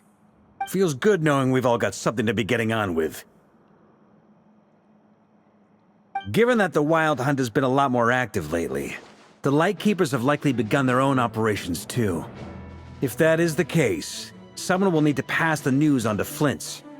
I'll hold the fort for now, then discuss our next move with Flint's, Aino, and Anefa when they get back. All right then. Well, the clock's ticking. If that's everything, we'll be on our way. We'd better get moving too. We'll try to buy you as much time as we can. Relax. Just do your thing. I decided to call in some backup since things are getting so hairy. Our reinforcements should be here any minute now. Stay safe, everyone. Dismissed.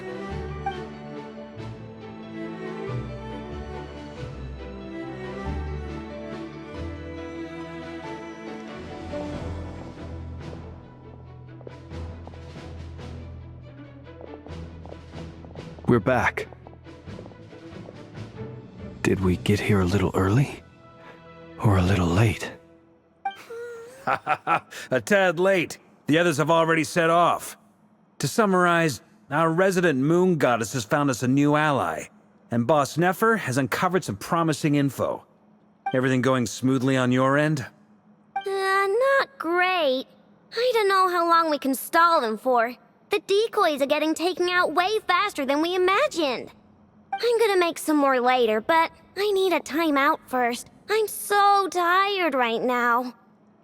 Oh, right! Inefa, could you fill in Uncle Varka on what we just discussed with Flint's? Sure. Uncle Varka, you previously told us about how when you went to investigate a source of the Wild Hunt in Amsvartnir, you discovered that it was just a diversion. But according to Flint's intel, several outbreaks of the Wild Hunt had already occurred in Nodcry in the period leading up to that. That was before Rarier had regained his body, when he was far from regaining his full strength. In other words, in theory at least, he still lacked the means to act in two places at once. Flint's, with everything that's been happening, the Lightkeepers across Nodcry are rallying to fight back against the Wild Hunt. They're gonna need your help. I know, I'm sure you're capable of coming up with something far more effective than decoys. But for now, you should stay here and get some rest. Anefa and I will head back over to Amsvartnir to see if there's anything I missed. I told you Uncle Varka would say that, didn't I? A deal is a deal. Not a word about my snack intake for the next week. Database updated. Reliability of Aino's predictions increased. What does that mean? They were betting on how you'd respond after hearing their intel. It's the obvious choice, isn't it? That's hardly worth betting on. We already decided that Anefa should go investigate the situation over at Amsvartnir on her own. You might as well stay here and keep watch. Someone needs to hang back and oversee our strategy meetings. And besides, you still haven't fully recovered from ambushing Rerir.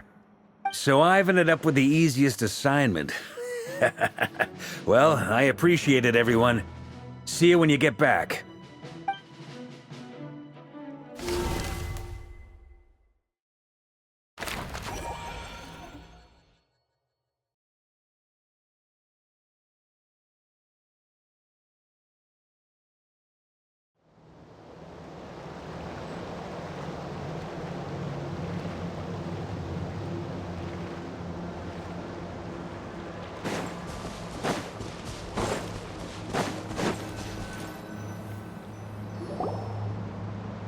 Here, this will serve as a good spot to cross over.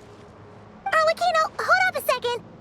Since you brought us all this way, would you mind telling us what you've got planned? We still haven't got the slightest idea what's going on here. And if even Columbina doesn't know where the iridescent moon's marrow is, how do you? Simple. Because I am an inheritor of the royal bloodline of the Crimson Moon, and one of the last surviving embers of the Two Worlds' flames. Huh? Are you serious? As in, you're a descendant of that Crimson Moon dynasty we were just talking about? The one from ancient Conria? Your surprise is understandable. I was also taken aback when I first learned of it. But the more I thought about it, the more I realized the signs had been there all along. When I was young, I discovered I could wield a very special kind of fire. It coursed like blood through my veins and smoldered away inside my nerves.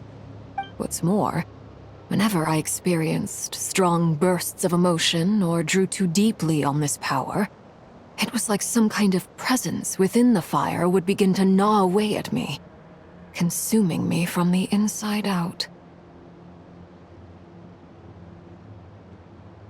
Exactly. That is why my hands are like this, too. At first, I saw it only as a curse, but once I became a harbinger, the jester apprised me of the truth.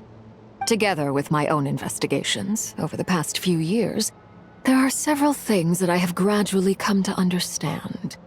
For instance, take the so-called Crimson Moon. In truth, it is nothing more than the shattered remnants of the iridescent moon, fused with the abyss to prolong its lifespan. Since this blood flame was bestowed upon me by the Crimson Moon, it is a fusion of the iridescent moon's former power and the corruption of the abyss. You all understand the nature of the abyss well enough. I draw upon its power, and in return, it hungers for my soul. This strange blackness is the mark of corruption it has left behind. If I recall correctly, you once told me that if the corruption ever made it to your heart, you'd become a completely different person. Yes, and that's the reason I'm always careful not to push my power too far. It's essentially a never-ending tug-of-war. Oh, sounds intense. Anyway, the rest of my story can wait. Is there anything else about the Crimson Moon or the Iridescent Moon that you're unclear about? Paimon has a question. So, the Crimson Moon that the Carians used to worship was actually the Iridescent Moon, right? Which was one of the three Moon Sisters. Does that mean that the Carians were to the Crimson Moon as the Frost Moon Scions are to the Frost Moon? So much of that history has been lost. We have no way of knowing exactly what they were like. But I would suspect that the Conrians weren't as devout in their moon worship as it might appear. The iridescent moon's remains simply served as their link to the abyss. Later on, perhaps someone discovered a way to make direct contact with the abyss. Or maybe there was some kind of ideological divide. Either way, a dissenting faction staged a coup and drove out the royal heirs of the Crimson Moon dynasty. Still, even with the dark sun looming high overhead, the Crimson Moon's glow never truly faded. If you want living proof, it's standing right before you. The first time we met, I sensed something familiar in your presence. When I looked at you, I felt I could see that mysterious red moon in the corner of my eye. In your flames, I saw its broken image, surrounded by a strange black aura. Well, I appreciate that you kept it to yourself. Much about the Crimson Moon is still a mystery, and I'd prefer not to end up as the object of an insane research project. Anyway, time is against us here, so if there's any other questions, they'll have to wait. I just want to make sure I've got one thing straight. In her letter, Sandrone mentioned that since you are unable to contain the iridescent moon's marrow yourself, you intend to leave it in my custody. Correct? That's right. For now, it's the only way I can pay you back for your help. The iridescent moon is already part of who you are, so with its marrow in your possession, you'll be even more powerful than before. Deal. Then let's get started. Get what started? What does this place have to do with the Crimson Moon? When I first became a Harbinger, the Jester gave me a book called Paranhari, also known as Leobranto Innamorato. You should be able to buy a copy next time you're in Fontaine. It's a love story set in the Crimson Moon era. But setting aside the tangled romances of its characters, it also records a few interesting details. In the Crimson Moon era, or so the story goes, there was an orphanage that received children from beyond the bounds of this world, and subjected them to a peculiar induction ceremony. Beyond the bounds of this world? For real? And what kind of induction ceremony? The Crimson Moon sages looked beyond this world for beings with powers that surpassed the gods. But fearing they might lose control, they subjected these children to a process of refinement. They made these children crawl up a fireplace and kept asking them, "Have you died? Did you see it?" Until they finally admitted to having died and seen a crimson moon. The adults embraced the children who passed the ritual, telling them, "Within the fireplace, you have traversed the flames between two worlds. Here and now, you are born anew."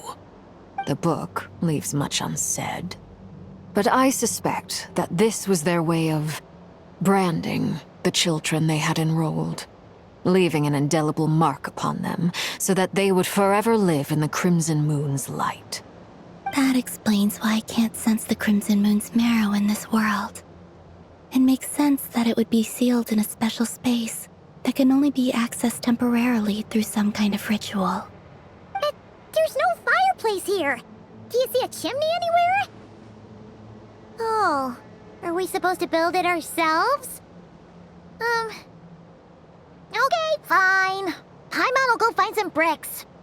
That won't be necessary. The fireplace is purely symbolic. The key to the ritual is crossing the flames between two worlds. In other words, the flames that burn within me.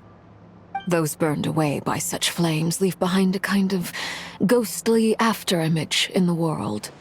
In the days of Conria, people believed they could be used to bridge the gap between the two worlds of life and death. In short, I can open a passage to that space for you. That's the easy part. The catch is I'll need to stay on this side to keep the passage open, so I won't be able to come with you.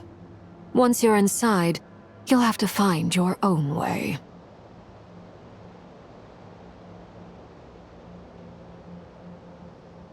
Very well. Then I'll open it up. Traveler, spare me a little more moonlight if you would. I may need it.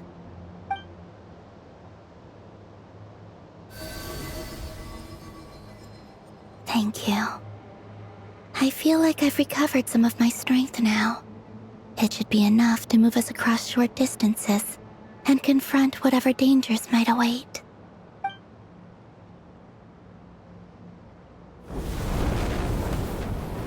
Mistress of the seven hues of ages past, great mother of the present, crimson-clad sovereign of the two realms, by fire severed, by fire renewed. I offer myself now and beseech your descent.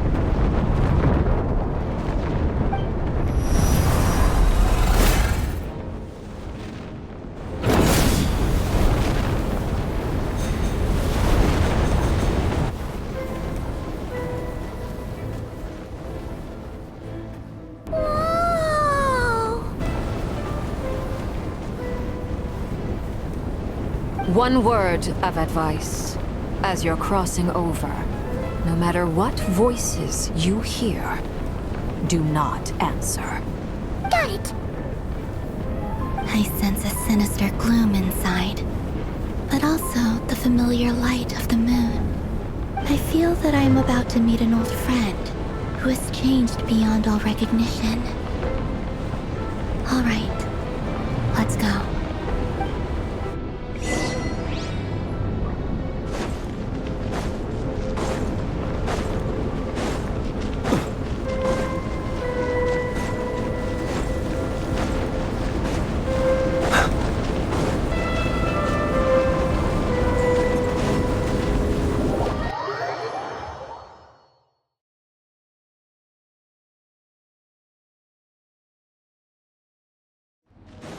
I sense your presence and craving death and rebirth. Wait, why are you? You have crossed over from another world, transcended fate itself. I have no right. Hey! Look up at the sky! A red moon! This must be the spot, right? Is that the abyss? It's practically filled the entire place. What now? What a tragic sight. Fragments of your broken body, seized by the abyss, and hung up aloft like mummified remains. Iridescent moon, was this truly what you wished for?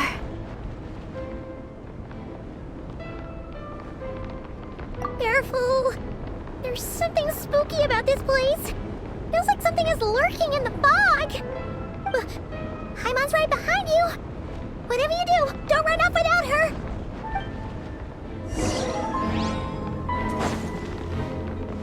By the way, Kalambina, didn't you tell us that the iridescent moon had shattered into pieces? The moon up there looks pretty whole to Paimon. How is that possible?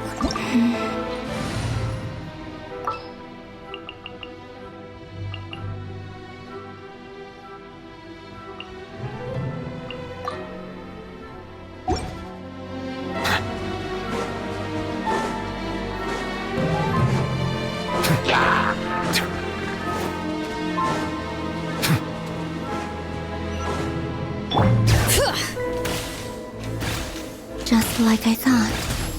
It was only a facade.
No. I'm not sensing anything up there. It's coming from under the mountain. Let's see. Ah! There's some kind of weird shadow over the water. Wait, see that? Looks like a mechanism of some sort. Let's check it out.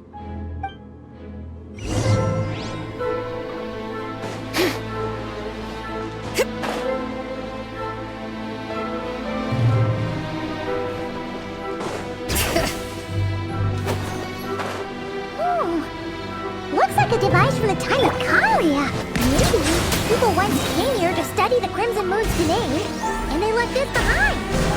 Oh, if we can activate it, we might find some clues.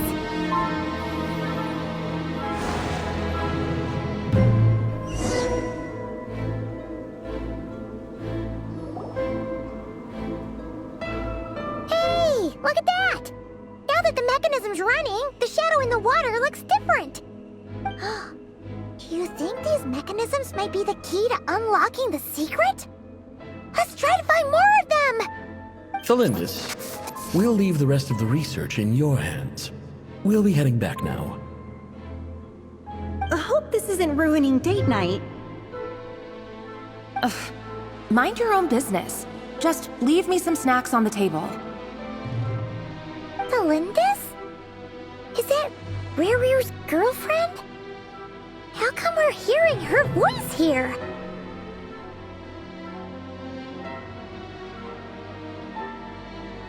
Oh yeah! So, do you think she was studying this strange space all along? The Abyss has made this space extremely unstable. Maybe that's why some of the things she said and did were preserved here. Like echoes. Or after images. Whenever I see this view, it takes me back to a poem from my childhood. Waning moon, oh lifeless damsel, weeping on the mountain crest. Mourning still in wistful tone, her fragile soul now laid to rest. For me, of all people, to be here investigating the mysteries of the Crimson Moon space. Is it a coincidence? Or something more?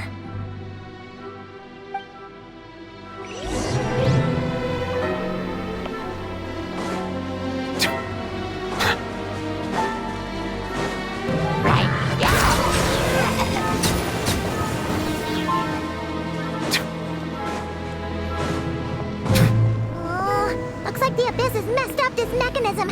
We need to find a way to get it working again. Let's see if there are any other devices nearby.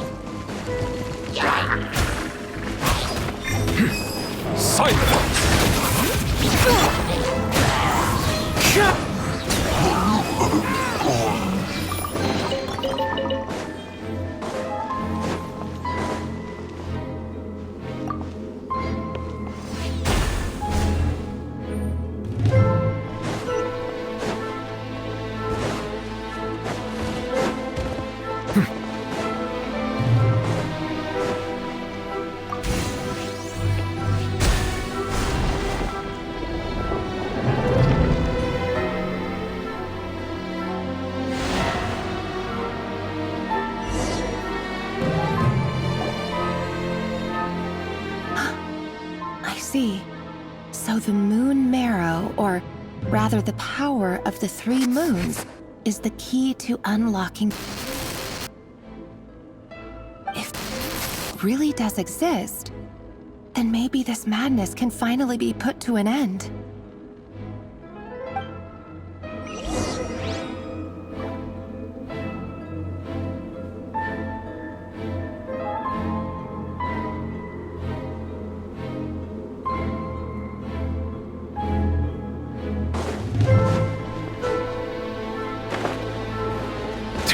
The abyssal energy here is too strong! We better pull back for now!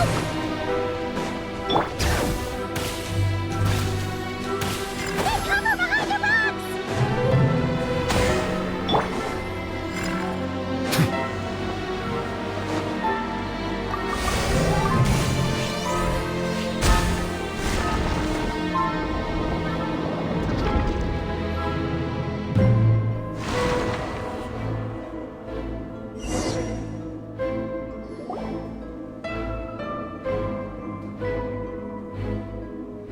With the Abyss inhibitors in place, I should be able to access the chamber with the moon marrow. Oh, Rerir, with every step you take, you're drifting further from what you truly desire. But you're not the root of the problem. Ever since that outsider set foot in Conria, the Vinster King has sunken deeper into madness. If only I could get my hands on that outsider.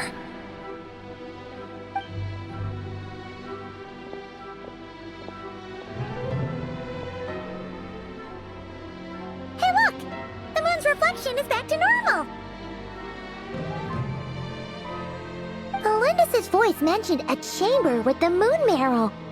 Do you think maybe it's hidden in the moon's reflection? It must be. For within it, I sense the fragile aura of a dying soul. Then there's no time to lose! Let's go!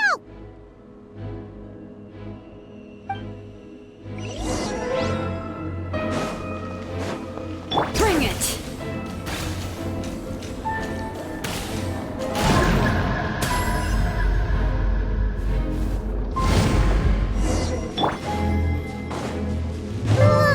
These things are so creepy! Looks like we'll have to destroy them if we want to get to the iridescent moon's marrow.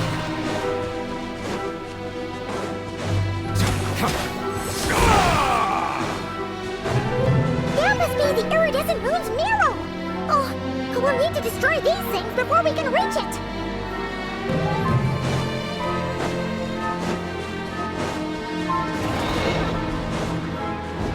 Settle down!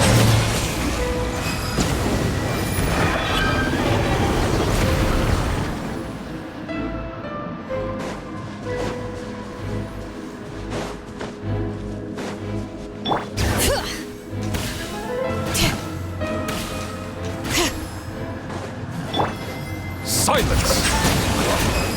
Hang in there! We're so close!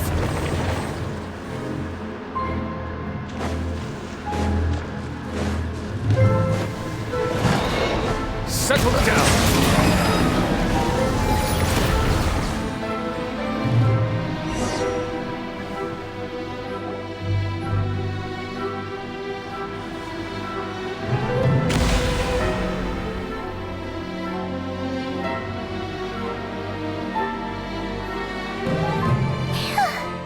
We finally did it! The iridescent moon's marrow. Still burning away like an undying flame, yet now contaminated by the abyss. It has taken on a new form entirely. If we can purify the abyssal power within, we should be able to obtain its untainted essence.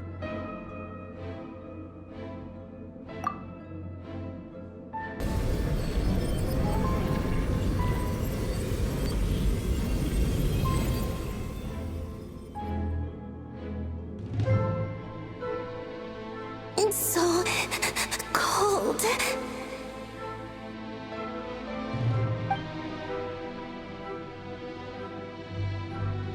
Is it you? Are you here? Huh? Are you talking to us?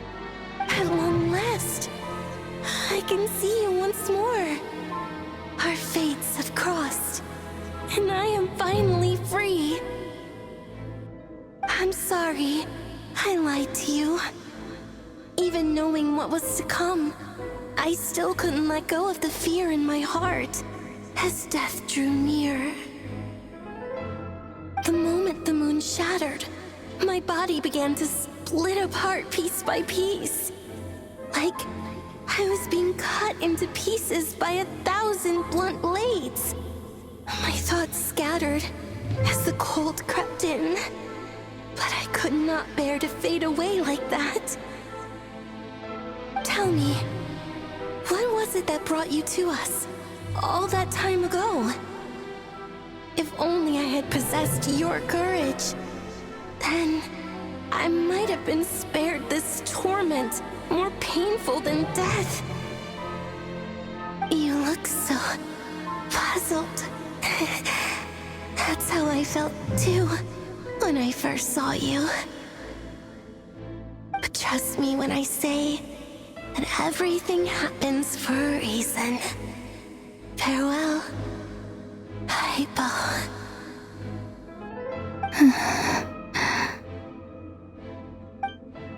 What was that all about? Was that the goddess of the iridescent moon? Oh, it sounded like she was speaking to a long-lost friend. But none of us have ever met her before, right? Perhaps. She took me for the goddess of the frost moon she once knew. For a fading soul like hers, Our auras must be too similar to tell apart. But anyway, we've got the iridescent moon's marrow now. That should help you regain your strength, right? Alright, time to leave this place and meet back up with Arlecchino. Let's go!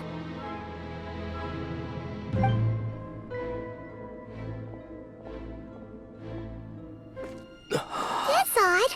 This place looks different than when we came in. Waning moon. Oh, lifeless damsel.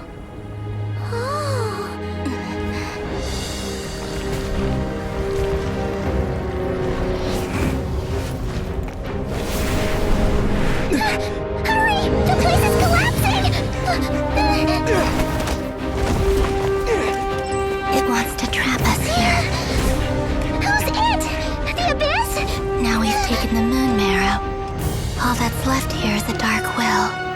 It will show us no mercy.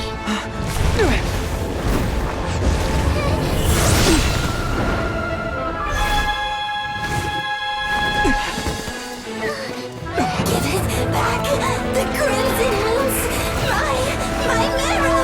My heart!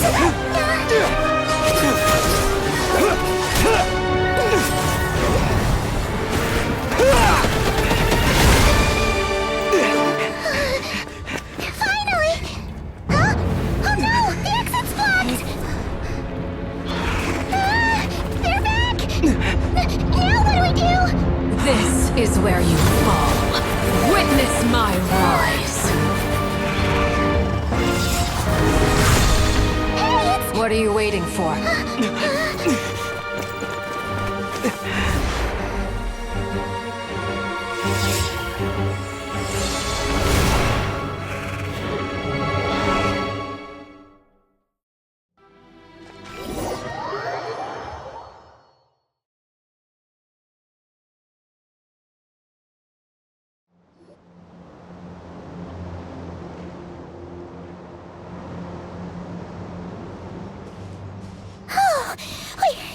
We made it! Was that you, Arlecchino? Did you save us? Wait, your hands! They're... Oh, this? Don't worry. It's a small price to pay. The Abyss wanted to trap you inside, and I defied its will by bringing you out. No wonder it's a little angry. No. I have paid the price, albeit a small one, and it cannot be undone. My hands have already fused with the Abyss. Purification would simply destroy whatever's left of them. But surely... Oh... We're so sorry, Arlecchino. Paimon can't believe you'd make a sacrifice like this for us. As much as I'd like to call it a favor, the truth is I was simply holding up my end of the deal. Well... Columbina. Yes, you did your part. And as promised, I will leave the iridescent moon's marrow in your care. From this day forth, may the two worlds' flames burn ever more brightly.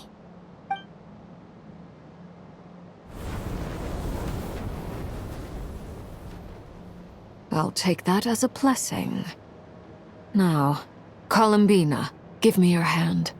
Accept this moonlight I offer in return.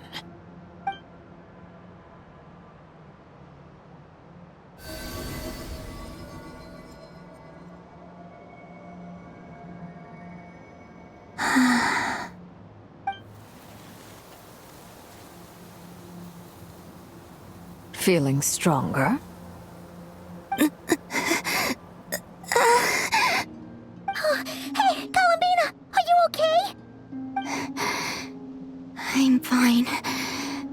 Our powers are a little at odds, that's all. By the Frost Moon's authority alone, wielding the power of the other moons was always going to be a stretch. Still, I think it's fair to say that your strength has returned. At least to the level it was at as Third Harbinger. It's still not enough. There's no way I can hope to challenge Rayrir like this. Just one more ray of moonlight, if you would.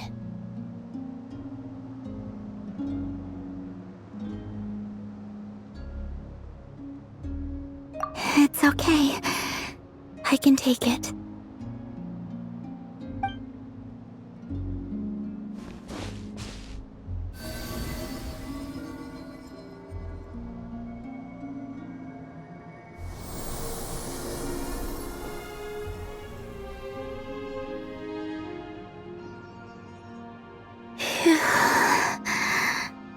How about now?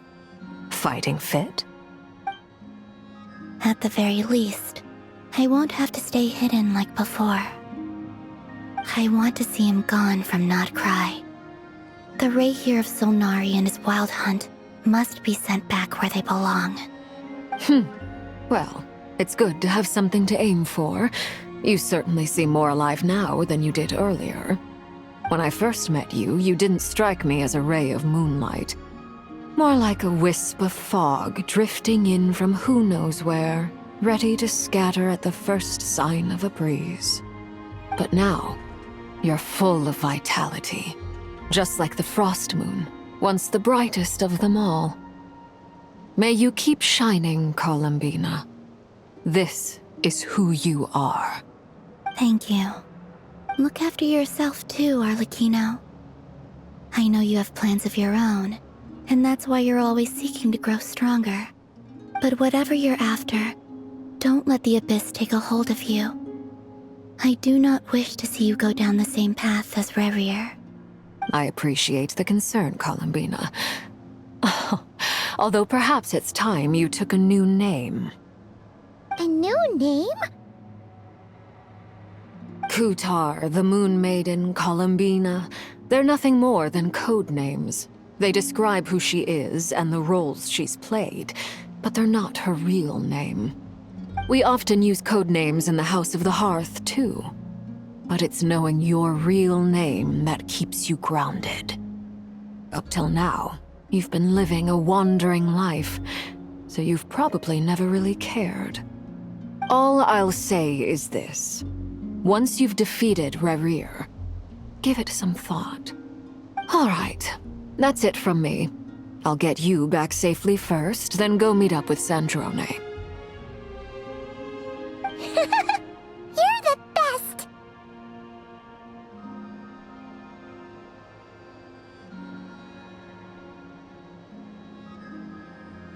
I appreciate the gesture. It speaks to your good character. Anyway, let's get going. There are more urgent things to do right now than trade compliments.